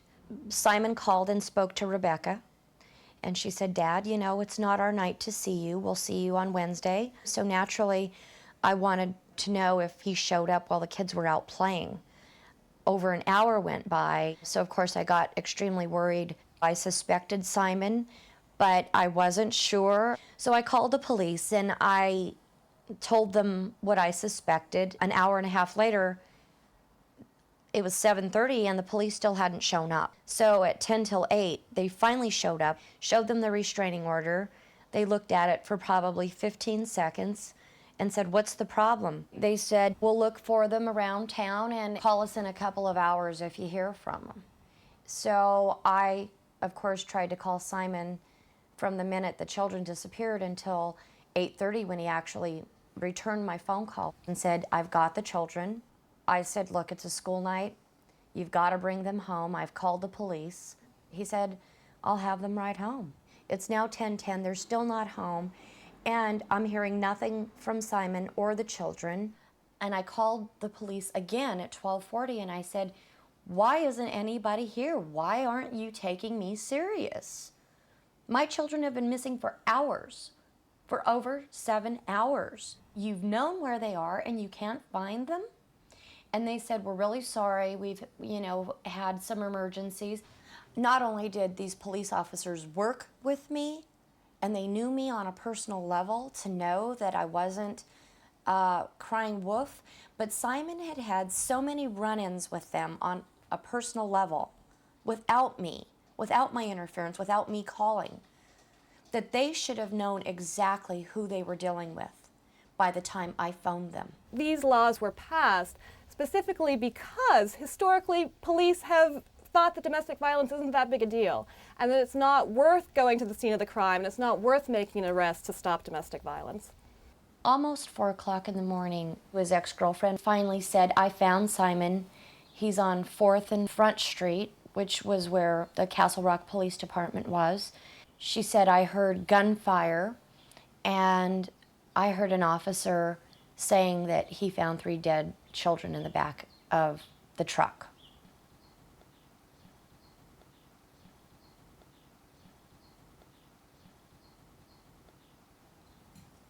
I couldn't believe it. It was hard. Who did you turn to at that? Who was there for you? My family and my son. He was 13 at the time. And bless his heart, I asked my best friend to stay with Jesse at the house in Castle Rock. I just didn't want him to be woke because I knew it would be the last night that he got a good night's sleep, and that forever he would be expected to be an adult, and that would be the end of his innocence, you know. There are many laws in states that say police cannot be sued under state laws unless their actions are, for example, willful and wanton or so extreme. Jessica knew she could never overcome this state hurdle, and that's why she appealed to the federal court. When a state passes a law saying that the police must arrest in a domestic violence case, whether that means the police actually must arrest, whether if the police fail to arrest, there's any recourse for the woman who's harmed as a result of the police failure to arrest. What I wanted to have happen was for the Supreme Court to recognize the hard work that the 10th Circuit Court put into a revised version of restraining order laws to actually make them worth the paper they're written on. Family rights groups and children's rights groups and the ACLU, all of us signed on. And so it was, I think, an inspiring moment to see all of these groups from all across the country signing on and coming together to rally around Jessica. The Supreme Court heard my case. They had until the end of June to make a decision. My attorney gave me a call early in the morning on oh gosh, I believe it was the 27th of June. He said, "Jessica, we lost. The Supreme Court ruled against us."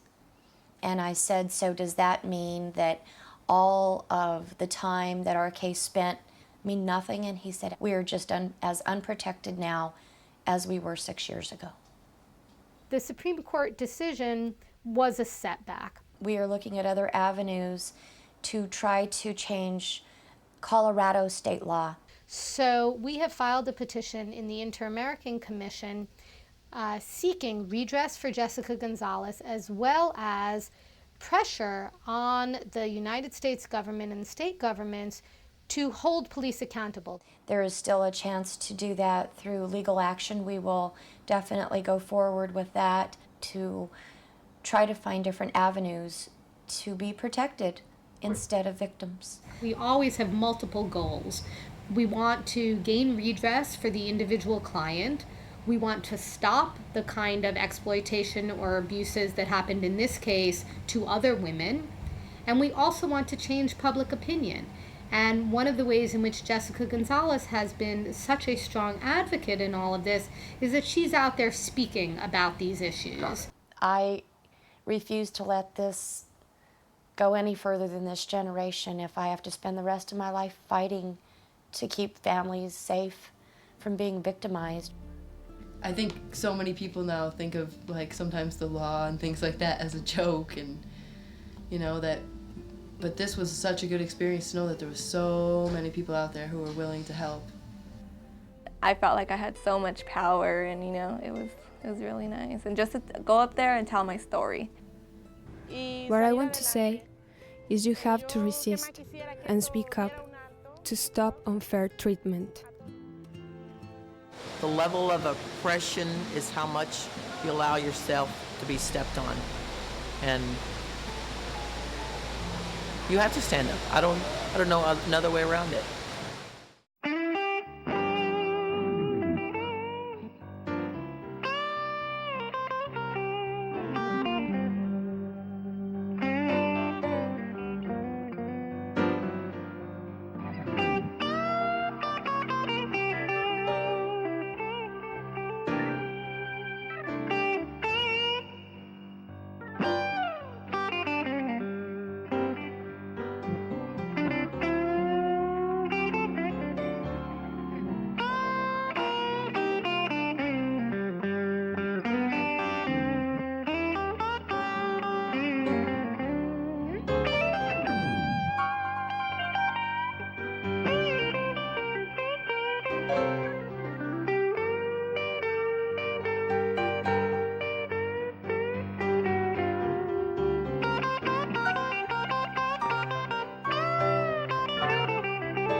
Life ain't worth living unless you dying for a cause.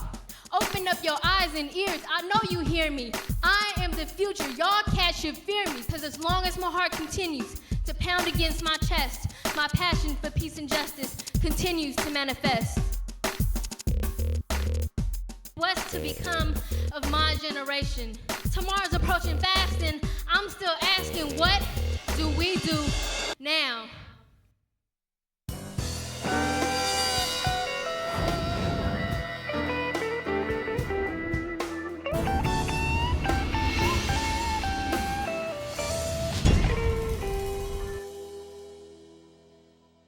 Here's one, golds. Golds are gold teeth. It's also known as a gold grill. I'm rocking these golds, you know, golds. I really just started it because I wanted to make fun of the existing dictionary. Aaron Peckham was a college student who decided that he was going to create a slang dictionary on the internet. Some of these original dictionaries were written to tell people how to think and how to speak. I mean, because when you control words, you control the ability of people to think about certain things. And in the past, all printed dictionaries have been the work of pretty much one person, but Urban Dictionary turns out to be the work of thousands and millions of people. The speed of contributions is just ridiculous.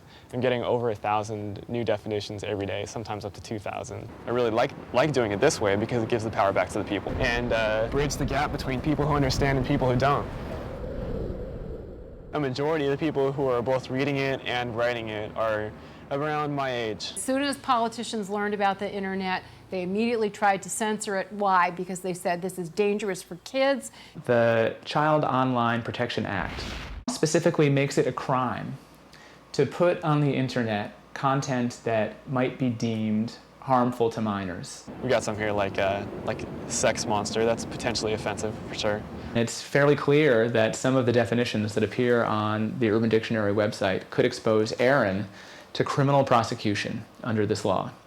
And this is something that Aaron, who is a 23-year-old kid, didn't even know about. You mean like jail time or fines or something?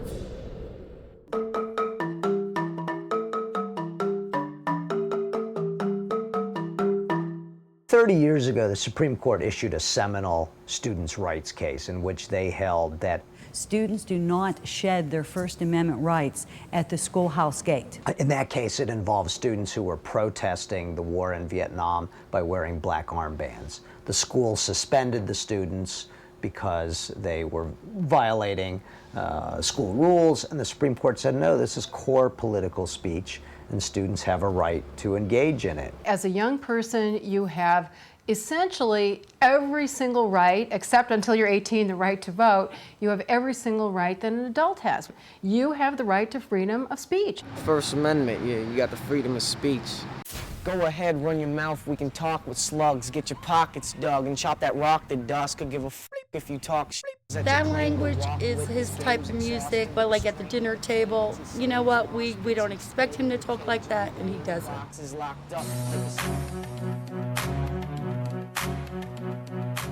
In this situation, we have a 13-year-old boy, an 8th grade student, who is a budding rap star. Yeah. It's another one of those. Just business. Well, there was a new kid that came to our school, and he said he could rap. You know, and there's not a lot of rappers at my school. And he said that he would be better than me, and I was like, nah, you're not. It wasn't like a face-to-face battle, because he said he couldn't freestyle. And so I said, all right, I'll drop a song on you, you drop a song on me, and we'll let everybody else choose who won. Rappers get together in a public forum, and literally it's a verbal joust with one another. They're posting both sound files as well as the lyrics on the internet. And it's no fight nation, yo, you won't cite saints. I guess I just dropped my song first and it got around the school to everybody, and his mom heard it. There was a line, I'll shove the blade and cut your face, so freaking man, I'm gutta waste. And she thought I was gonna stab her kid. And she took it all serious and went to the police. The battleground over the past half-dozen years has been students' rights to speak on the internet. It was a Friday, it was April 22nd. I'll never forget it. And fifth period, I was sitting in science and they called me down to the office and they said I was being charged with terrorist threats. You start getting visions of perhaps he was building a nuclear weapon or something in the basement. You know, when someone calls you up with charges like that, the last thing I thought about was his rap music, to tell you the truth.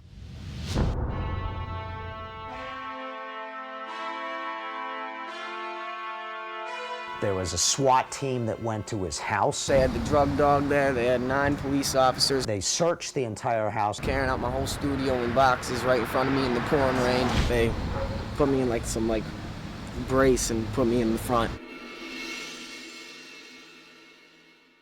I cannot believe that my son could be expelled from school for 2 years for writing music, for writing a song. Did you end up in jail or anything? Yeah, for a week. For a week? Wow. Court was born because it was like I was there for no reason. Like I did nothing really wrong, except write a song.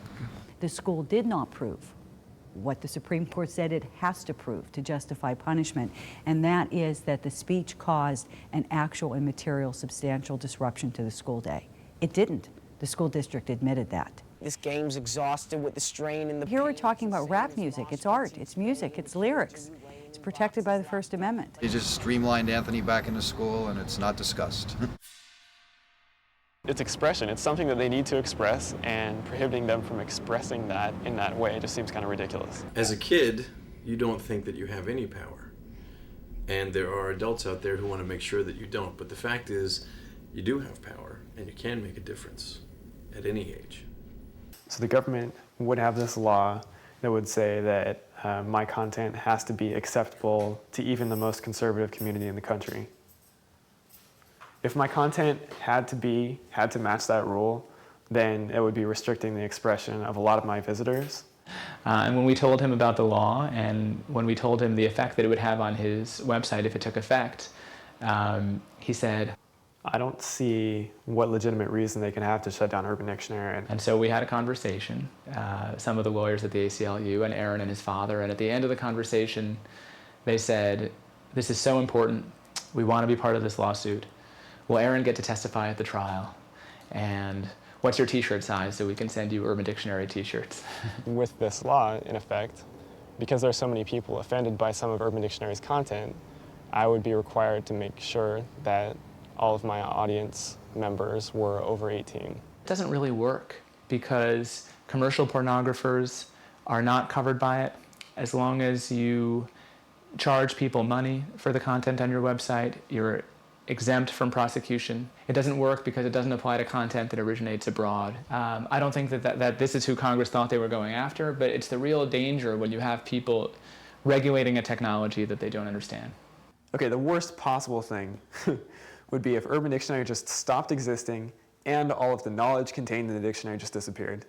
Because not only is it an awesome resource for people, a living resource for people, but it's a collection of a lot of great information. We're going to have a federal trial in Philadelphia in June of 2006. The way that the internet is built technologically is that it routes around the things that stop it. And so I think attempts to legislate it are just going to be unsuccessful. If you prohibit them from using certain words, they'll just misspell those words.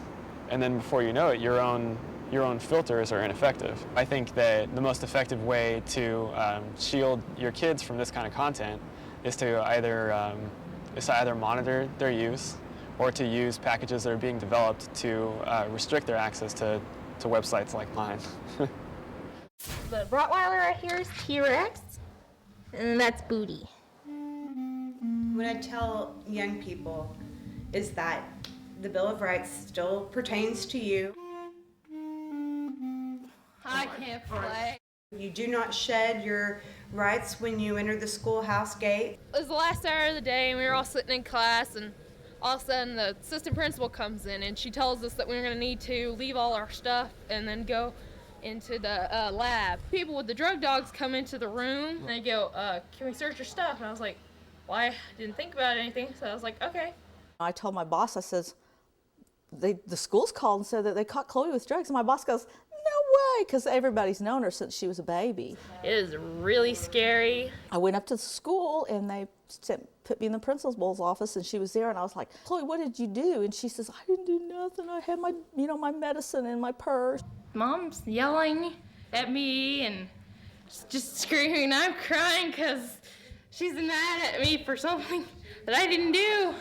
She could come back to school, but she would have to do illegal drug testing. But she doesn't do illegal drugs. These are drugs that her doctors prescribed for. They find my hormone pills in the back pocket, and I'd forgotten all about them. And they said, well, that's the rules. And I said, so you're going to treat her like a drug abuser for prescription drugs that she takes for a lifelong syndrome that she has no control over. I have this polycystic ovarian syndrome. What they found were 3 placebos. I mean, Chloe only had 3 pills left. And all I had left were the 3 last pills, and those are just sugar pills. Who trained a dog to hit on hormones? And that's when I was crying and all, because I was like, you're going to ruin her life. You're labeling her as a drug abuser. She's going to have to go to the state for testing. I figured I was being treated really unfairly. The alternatives, they gave me was that they would just kick her out of school. This is the handbook. It has like all the rules and codes and stuff. We kept reading the policy, and it's clear on its face, the way it's written, that the administrators have discretion. But they weren't using any discretion. The right to be free from random urinalysis, drug testing, the right to be free from locker searches. These are very, very important rights. We finally negotiated her back in. Dina called me and told me that I get to go back to school, and I was really happy. So I get to go back and see my friends, and I can actually get to be somewhere during the day and do stuff.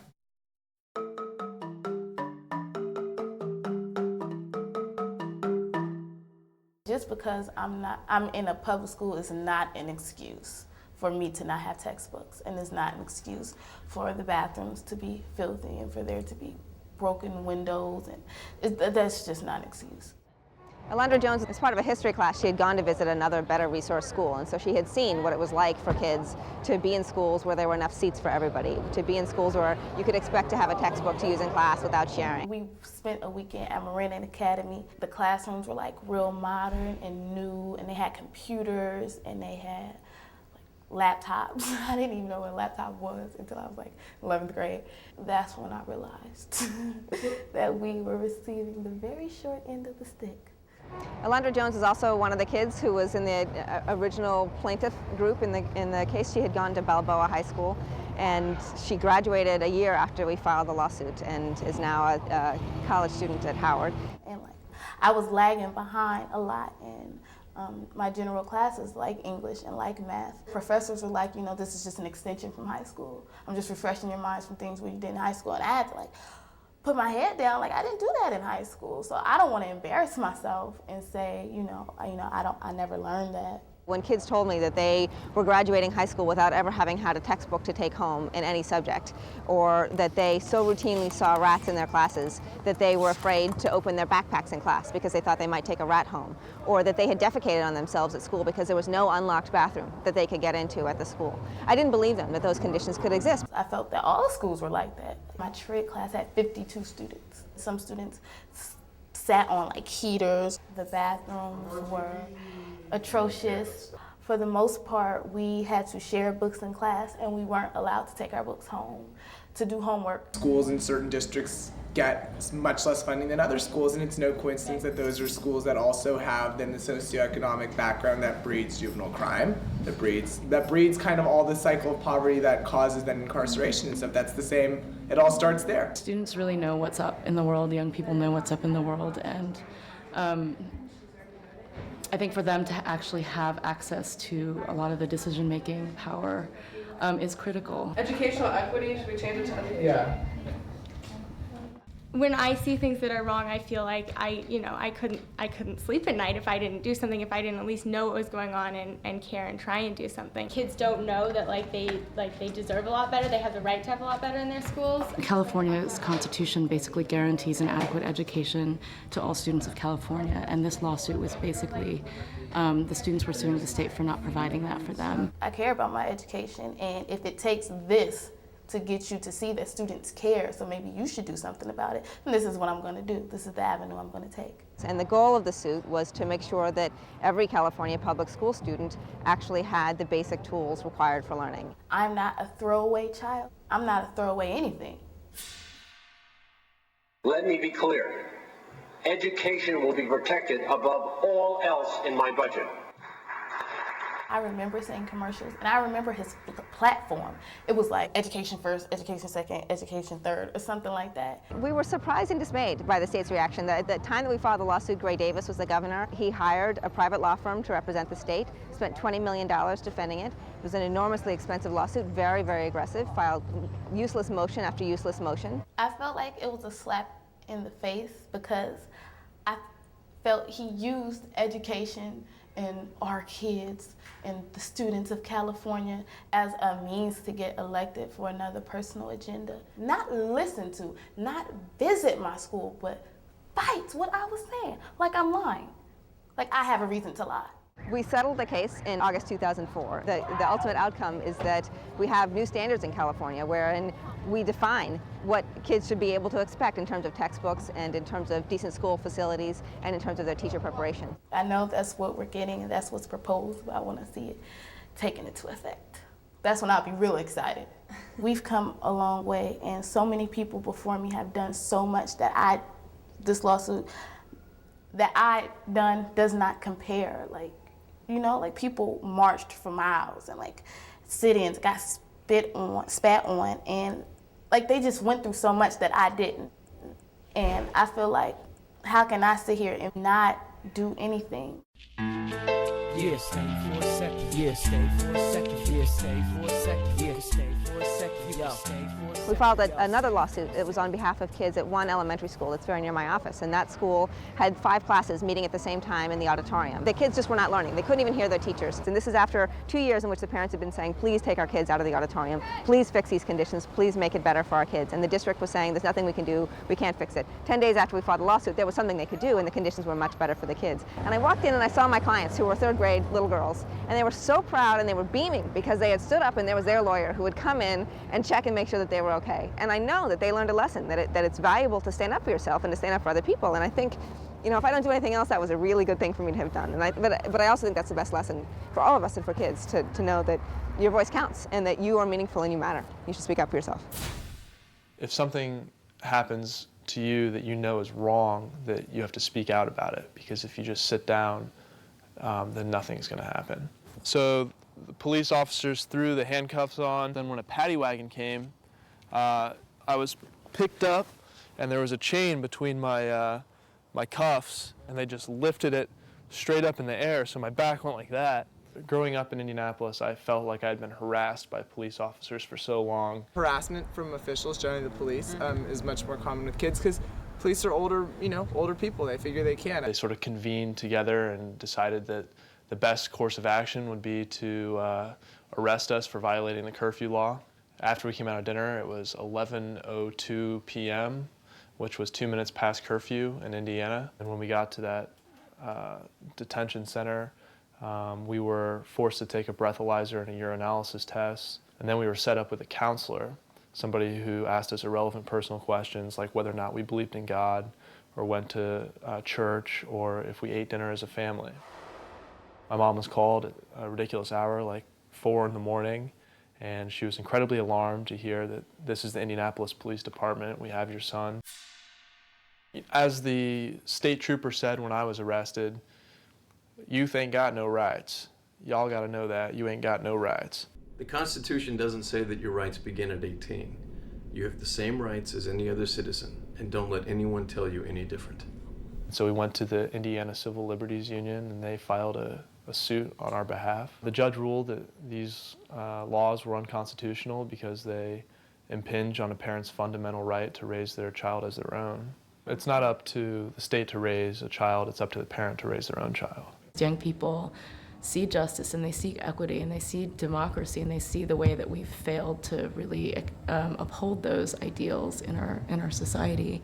And I feel like they keep us accountable. I come from a low-income family, and just so when you see how things are not equal and how things affect you just as a person, just as a little kid, and how the world is, then I think you feel more of a responsibility to be involved in things and to change things for other people also. My first real passion for kind of like activism and civil rights, was back when I was like a 4-year-old kid walking down the street and I would see like homeless people. I remember that was really what kind of got me into like fighting for civil liberties. There's quite a new movement going on of youth activism, and they start to see that if they could change something, it will impact not just them, but other people in other communities. Well, the inspiration was the trip, and one of the big things was talking to some kids who were in the juvenile hall in Los Angeles. Young kids who like made a mistake, and I'm like, what is this? I thought they were gonna be like hardened criminals, and these are like kids. Supposedly juvenile justice is focused on rehabilitation and treatment, but if 90% of kids are ending up back in there, that is obviously not happening. It just doesn't make any sense that we would put kids in prison. That is not what a humane society does. I have friends, close personal friends, who are going through it, and I'm like, I want this to change. What can I do to change this? What needs to be happening is preventative measures more than anything. They need that support system when they come out to be able to figure out how to get where they want to go. And change kids' mindsets so that they don't feel like they need to join a gang or get into drugs or whatever it is that's going to get them into the system. There was a quote one of the students wrote in a recent publication of ours, just that that society fears their power. A lot of the misconceptions I had about the Army were you see in Hollywood. I was in Stonestown Mall, shopping center in San Francisco, with 2 friends of mine who were both African American. And we were walking through there. This is when we were like sophomores in high school, and these 2 recruiters literally kind of chased us around the mall trying to get us to there. When you go through the training that we've been through, there's nothing that you can't do. They definitely target youth of color, but they also target kids who are not doing well in school. Military recruiters not only harass students in the sense that they're bombarding them with information in the mail, appearances on campuses, but a lot of that information is false. College loan repayment program, I got over $30,000 of loans taken care of. And they tell them they'll get money for education. Most kids never see that money. It's like, you get to go to college for free, you get to travel the world, and that's what people really just think it's about.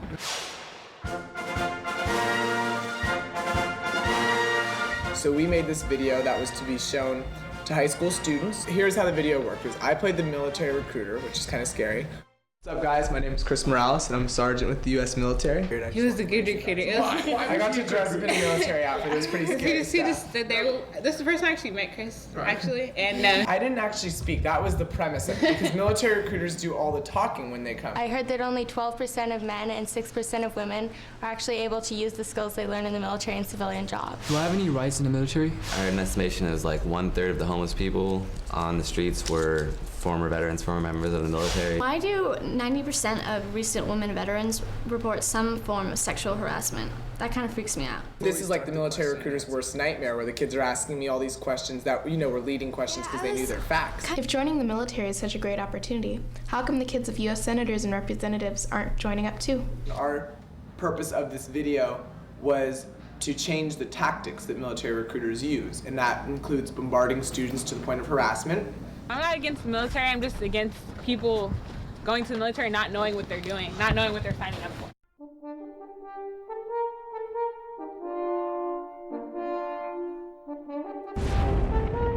One of the first things, I guess, was the war in Iraq, because I was 14, and that was kind of like my wake-up. We're raising these questions because we think that young people have the right to know the full story about the military, especially before making a decision that would change their lives and the lives of those around them. We feel we have the right to know, and so do you. Is your life worth the risk? Young people often are not listened to, or their voices are not often valued. And I think we really need to hear them. I feel like I just, as a human being, have a responsibility to be, first of all, be informed about what's going on, and then to put myself in a position to take action and to try and change things. Everybody deserves the right to express themselves. And everybody's expressions are valid. You got the right to, like fight back, and if they make a mistake, you can make them pay for it. I do think young people have rights, but the school's just making it seem like we don't. If you're being oppressed and you feel depressed about it, you should have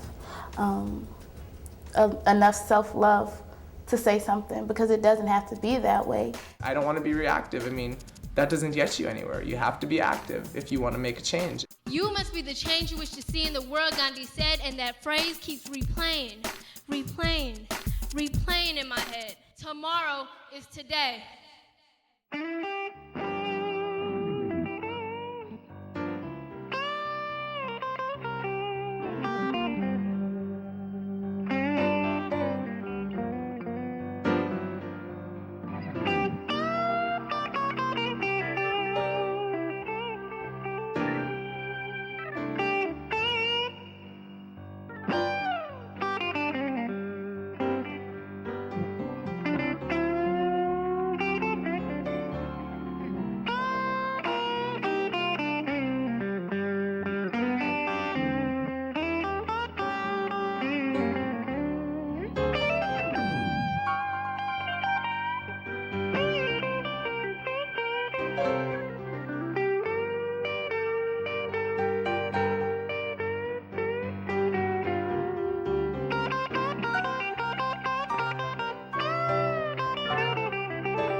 I saw this commercial for the drug war. Maybe you've seen it. It's the commercial that says, if you buy drugs, even pot, your money will go to fund terrorists. Foreign terrorists. Now, this was a big wake-up call for me because, I grew up with the traditional propaganda about pot, the stuff we all grew up with, all the scare tactics about pot, what it does to your brain. I can't recall any of it right now. We're in a war against drugs. The war on drugs. Drugs are menacing our society. Say no to drugs. $600 million this year. $1.5 billion increase in law enforcement. Our spending for drug law enforcement will have more than tripled from its 1981 levels. We need more prisons. They keep on trying to scare kids by saying drugs are bad, drugs are bad, drugs are bad. That's why it won't work. The problem is not that drugs are bad. The problem is that drugs are great. That's the problem. Addiction is bad, overdosing is bad, making stupid choices when you're high is bad. But this drug war ad that we've all seen, if you buy pot, your money's going to fund terrorists. That's what the White House is saying. This country's been fighting a war on drugs for several decades, but it's become a war on the American people. It's undermined our most basic constitutional rights, fostered racism. It's created a level of incarceration that is without precedent in the history of the world. And yet it's done nothing to reduce drug abuse. It hasn't eliminated the presence of drugs. In the end, it's really done nothing to help the people of this country.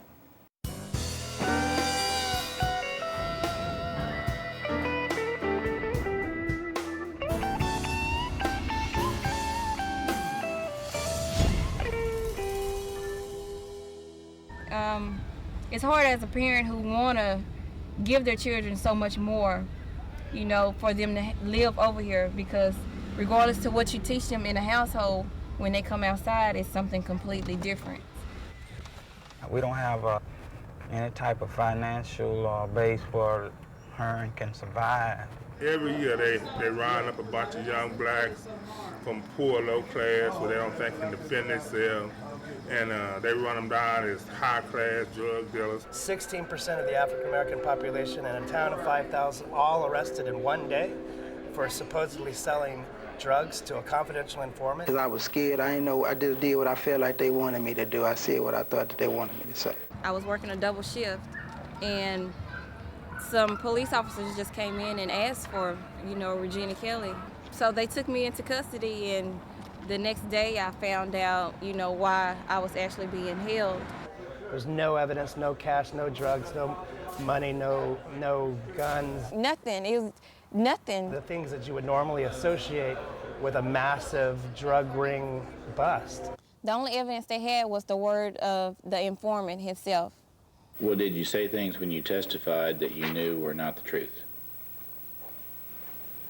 Yes.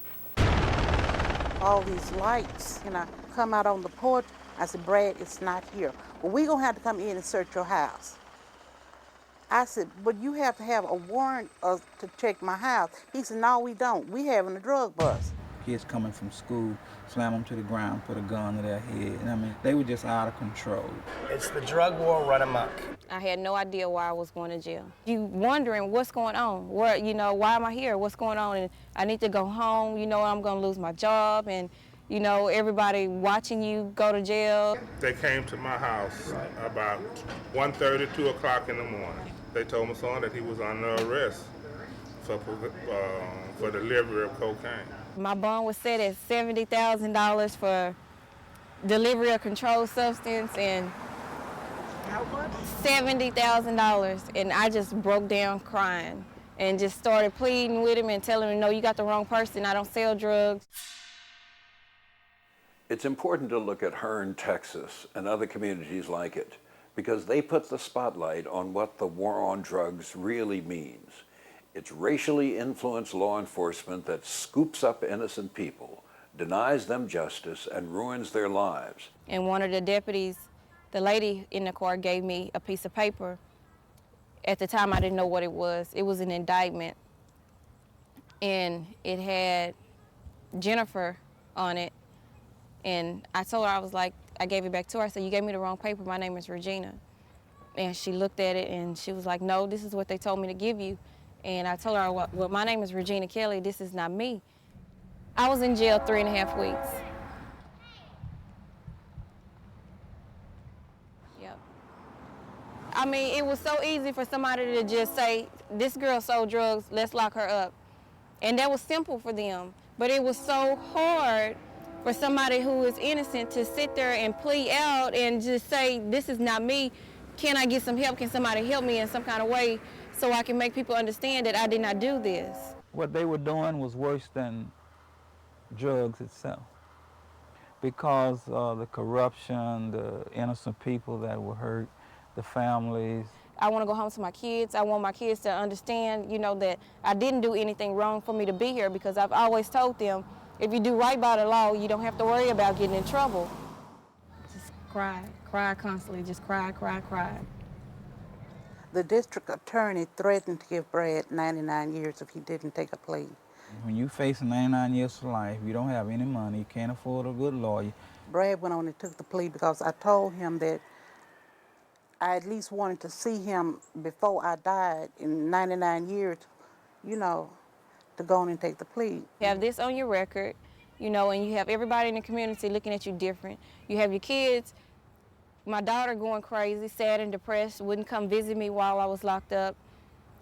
Just everything was just getting all messed up. Hearn is typical, unfortunately. We have identified 18 other regional narcotics task force scandals, just like what happened in Hearn. It was just a setup. The more people that you arrest for drugs and the drug sting, the more money would come into the task force. They're nameless faces, roving, multi-jurisdictional law enforcement agencies that are not accountable to the local community. No one has official oversight. Not accountable to anybody how they used it. the money that they get doesn't have to go to something specific? No, they use it for whatever they decide to use it for. This money probably went in a lot of people's pockets. You show me a Byrne grant-funded multi-jurisdictional task force, and I will show you a Hearn, Texas, just waiting to happen. This informant that they wanted me to work with, he had made about 100 cases. Each and every buy that he tried to produce to me was a false case. It was the informant making $50 off of each case. I went back to my superiors the next day and told them about that, and within the week, I was fired. We seem to think drug corruption is something that happens in Mexico and Colombia, South America, and other countries. But I am, in my research, discovering more than 1 million felonies committed by American police officers across the country. They focus on the most vulnerable community possible, the community that's less likely to be able to put on an adequate defense to prove the civil rights violations that we in fact proved in the Hearn case. How are you? Coming to the meeting tomorrow? Yes, sir, I'll be there. 7 o'clock. Yes, sir. It might not be your son or your daughter or your nephew or your niece today, but it will be tomorrow. And what affects one of us affects all of us. And if you don't fix the problem now, it's going to affect children down the road for a long time. The ACLU decided to take on a lawsuit on behalf of the people who were arrested in Hearn. Today, I'm proud to say in Texas there's a state statute that prohibits the conviction of anybody based on the uncooperative word of confidential informants. This case took 3 years to litigate, and it was an uphill battle. But in the end, all the criminal charges were dismissed, and the arrest records were all expunged. For the men who are in control of all the task force, all I ask is that you clear your conscience and do your job right. Lawsuits can articulate justice, but by themselves they're not enough. You can't just sit back and complain about something. You have to get out there and try to change it. This has taught me so much about the system. I'm thinking about running for city council. You know, up until 1883, there were no laws in this country against manufacturing, using, or possessing any drugs. And those drugs were all here. Back then, the biggest drug problem in this country was alcohol. Just like today. Cannabis, hemp, was a major American crop going back to the pre-colonial days. In the U.S. Census of 1850, they counted over 8,000 cannabis hemp plantations in America. Growing hemp was as American as apple pie. And everybody knew back then, if you smoked the flowery top part of the plant, you would want to eat a lot of apple pies. Now, George Washington grew cannabis hemp at Mount Vernon. Ben Franklin began a paper mill that made cannabis hemp paper. I'm not saying Ben ever smoked the stuff. I mean, I'm sure lots of perfectly sober guys really enjoy flying kites during thunderstorms. But, oh, and here's something else. Marijuana wasn't made illegal until 1937. And when they finally banned it, the American Medical Association, all the doctors in the country protested in the 30s because they knew it was a valid medicine that could help people. Get out of here. Cannabis has probably been used by human beings for as much as 10,000 years. It was used to treat chronic nausea and vomiting. It was used for psychiatric conditions. It was used in obstetrics. It was used for seizure disorders. I suffered a brain trauma from a car accident that I was in. Her life was so horrible at the time in terms of the number of the seizures she was having. I mean, I was having 5 a day. I read in a medical journal that marijuana was being used to treat laboratory-induced seizures in rats. Doctors were not familiar with it, and I wasn't familiar with it. In all honesty, I did not believe that marijuana would be the treatment for me, that would be the one that would answer my questions. It's something so simple that I could grow myself for free, would liberate me from seizure activity and liberate me from this dark hole that I was falling into of drug use, pharmaceutical drug use. We were both skeptical of the idea, but we observed early on that it had an immediate effect, and then over time, it had a quantitative effect. Mom, Dad, you're not going to believe it. I'm smoking marijuana, and it's working to control my seizures. And they went, what? Of course, you know, it's your parents, so they're, oh, honey, oh, don't get caught growing marijuana. Well, no, it's really working for me. In 1992, we were arrested for, as I said, 5 marijuana plants, and we explained the situation. Nonetheless, they took them, and we went to court, And I was the first patient in the state of California to challenge the law on medical necessity. And it worked, and I thought, bravo, hooray, I'm the first person in the nation who can legally grow marijuana. She decided to share those benefits with other people and founded a hospice, WHAM, in which marijuana and other benefits are provided to hundreds of patients, often in their dying days, people with cancer, AIDS, and, like Valerie, epilepsy. This is the basis upon which WHAM is formulated, and it reads that WHAM is a collective of patients and caregivers, creating community, building hope, dissolving barriers, and providing support in medical marijuana at no cost. California broke new ground in 1996 when it became the first state to allow for the medical use of marijuana when a physician recommends it. And the trend has accelerated since then. There are 11 other states that have joined California, and there are several others where bills are pending, and that number will continue to grow. Okay, this is Charlie Phillips, and Charlie has Parkinson's. He's been so ill, has not been able to walk. He was actually had been in bed, bedridden for some months. Most physicians understand quite well that cannabis is a safe and effective medication. Most of them are very afraid to talk about it. They've been threatened by the federal government about this issue, and they've paid close attention to that. Sorry, getting a little clumsy I am. You smoke and I get clumsy. It's amazing. I'm sorry that I'm watching your hands, but I'm just watching the shaking diminish. It's amazing. Do you notice it, Charlie? Immediately, the shift? It varies at times. Did you see his hands before? Yeah, sure did. No, it's a real thing. It's the real thing.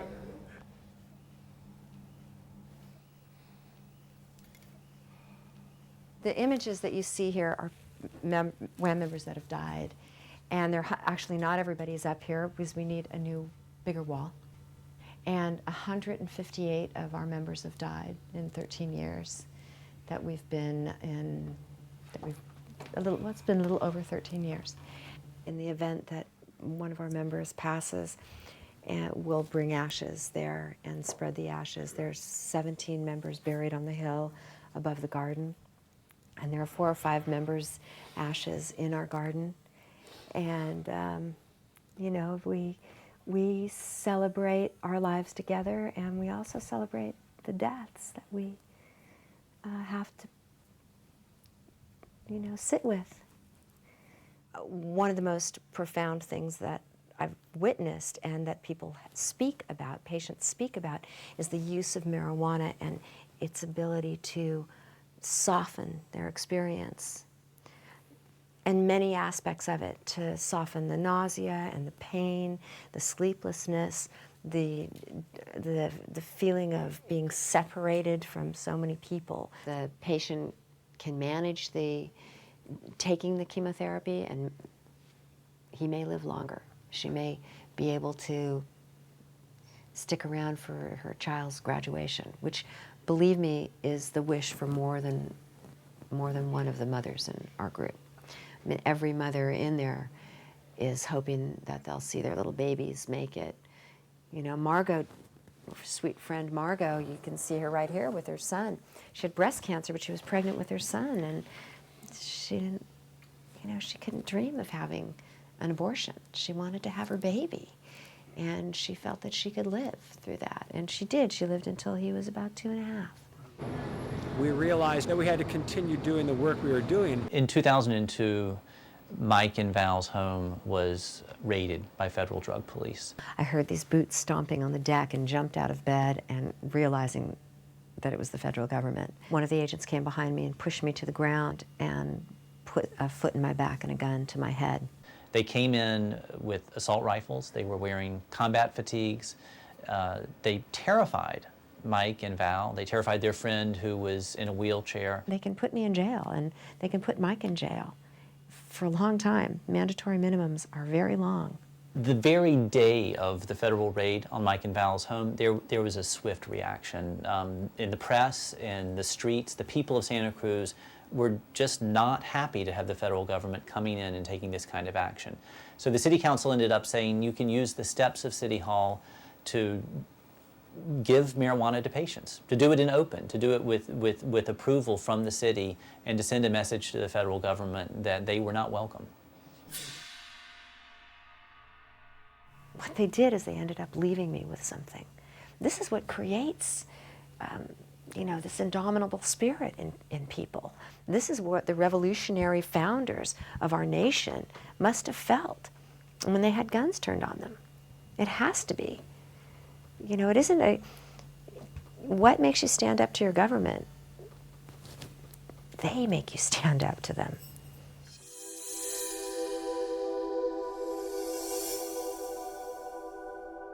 Look, Your Honor, does the government have the right to put people in jail for doing things that don't hurt other people or their property? Every single day in this country, Americans eat way too much junk food. They smoke too many cigarettes. They drink too much alcohol. They take too many prescription drugs. They join cults. They commit adultery. They spend themselves into bankruptcy. And they watch Eliminate. None of these things are good for you to do. However, you have the liberty to do them. We have this crazy argument from the government that we're locking people in brutal prisons to protect them. And yet, at the same time, we know that treatment, when it's made available, can be very effective.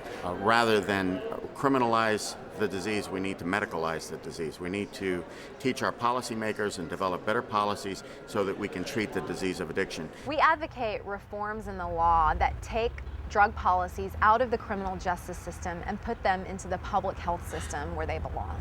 Treating addiction by building more prisons is like treating AIDS by building more graveyards. I was a police officer for 18 years. The trouble is my colleagues spent so much time going after a baggie of pot under some kid's front seat, and then the drunk drivers sail by these traffic stops and kill 17,000 innocent Americans a year. Law enforcement against prohibition. We're the freest nation on earth, and we lock up 1.6 million people every year. It's time for a change. There's got to be a better way. There's tens of millions of hours of police time chasing people with a baggie of pot in the front seat where they know the driver's not intoxicated. This reduces your public safety because that officer's out of service for a 911 call. You got a 911 call, somebody's breaking into your house, someone's raping you, there's a DUI in front of you, you want some cop to stop it, it's banging off the curbs. I'm sorry, those officers are tied up searching some stupid car for maybe a baggie of pot. School administrators at Stratford High School in Goose Creek, South Carolina, got together with local police to raid students because they believed that one student had a joint. They were locking all the doors, and next thing you know, police are just running through the whole hall. And as I put my hands up, they told us to get on the ground. Cops busted into the hallway, bringing drug dogs that were barking in the kids' faces, holding loaded guns to their heads. Meanwhile, the dogs are ripping up their backpacks. The kids are handcuffed. I thought it was like the Columbine incident, terrorism, with 9/11 and all that going on. I thought there was a weapon in the school or something. When I found out later that it was a drug raid, I was like, what in the world? Are you serious? That was ridiculous. Put your hands on your head. You understand? Do not move. The whole incident, I was scared because, I had a gun pointed at me. I didn't really know what was going to happen. So at the time, I was just trying to do whatever they told me so nothing would happen.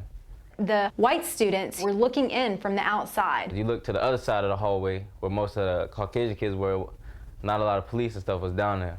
After an hour of holding kids to gunpoint, bringing the drug dogs in, searching them, handcuffing them, not 1 ounce of drugs were found. Nothing. All right, let's get your book back and report to class. After that day, I just never felt the same at that school.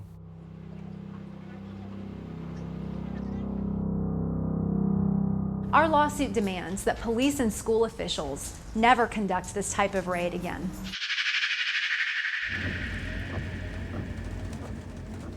This picture is a picture of me, my sister Cassandra, and my mother.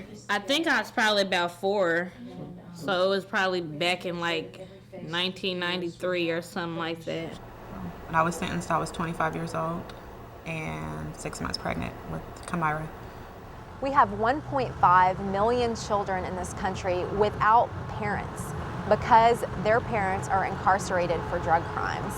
I've never been able to have my mother tuck me in at night or read me a bedtime story or do anything like that. My mother she has been in prison since I was 9 years old, and she is facing 27 years for a non-violent crime. She's the first offender, and it's for conspiracy of drugs. She was not actually selling drugs. Their mother was involved with a man who was dealing drugs. She answered the phone, paid the rent on the apartment, and would drive him around, but never used drugs herself. Sometimes I might get like 3 letters from her within 1 week.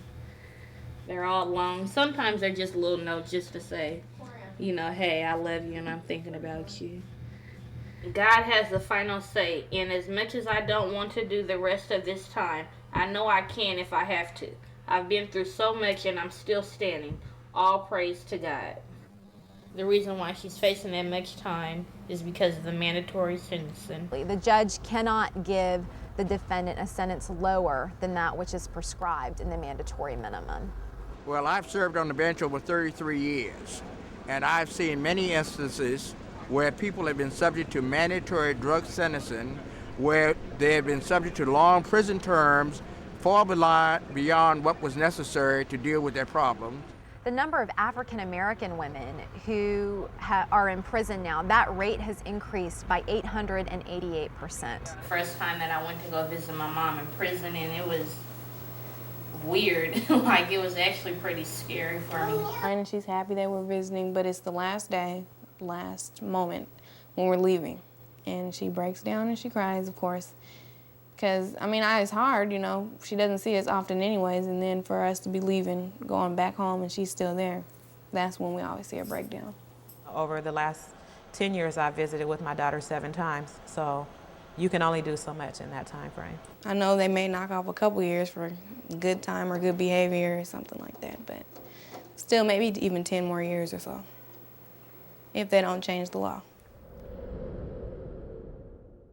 We want to hear from some of the people who have been directly impacted by these mandatory minimum sentences and drug laws. And we want to start with Aisha.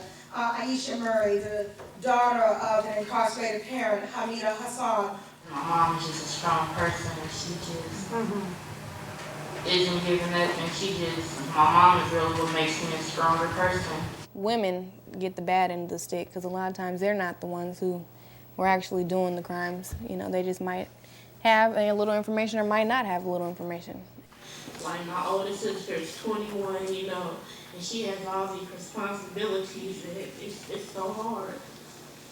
When I'm at work, I tell them, do not call me at work if it's not very, very serious, because I can't leave work, and all it does is stress me out for the little 8 hours I am there at work, you know. And with her, she's there forever. I mean, not forever, but you know what I mean? It's not looking like anytime soon she'll be here. You know, what about all the other mothers that are separated from their kids and other mothers that have had their babies in prisons, you know, that?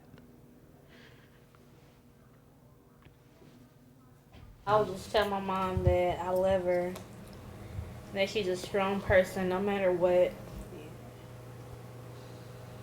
Never give up, and we're going to be supporting her and standing behind her 100% just to keep on fighting until she's home.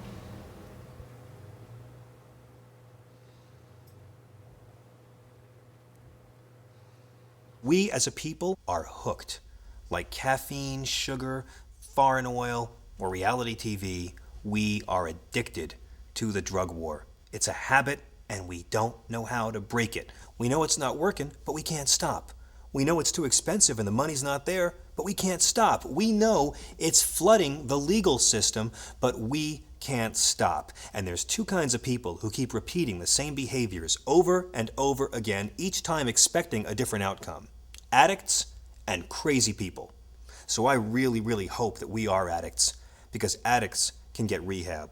And I don't want to believe America is this insane. The drug war is a war against Americans.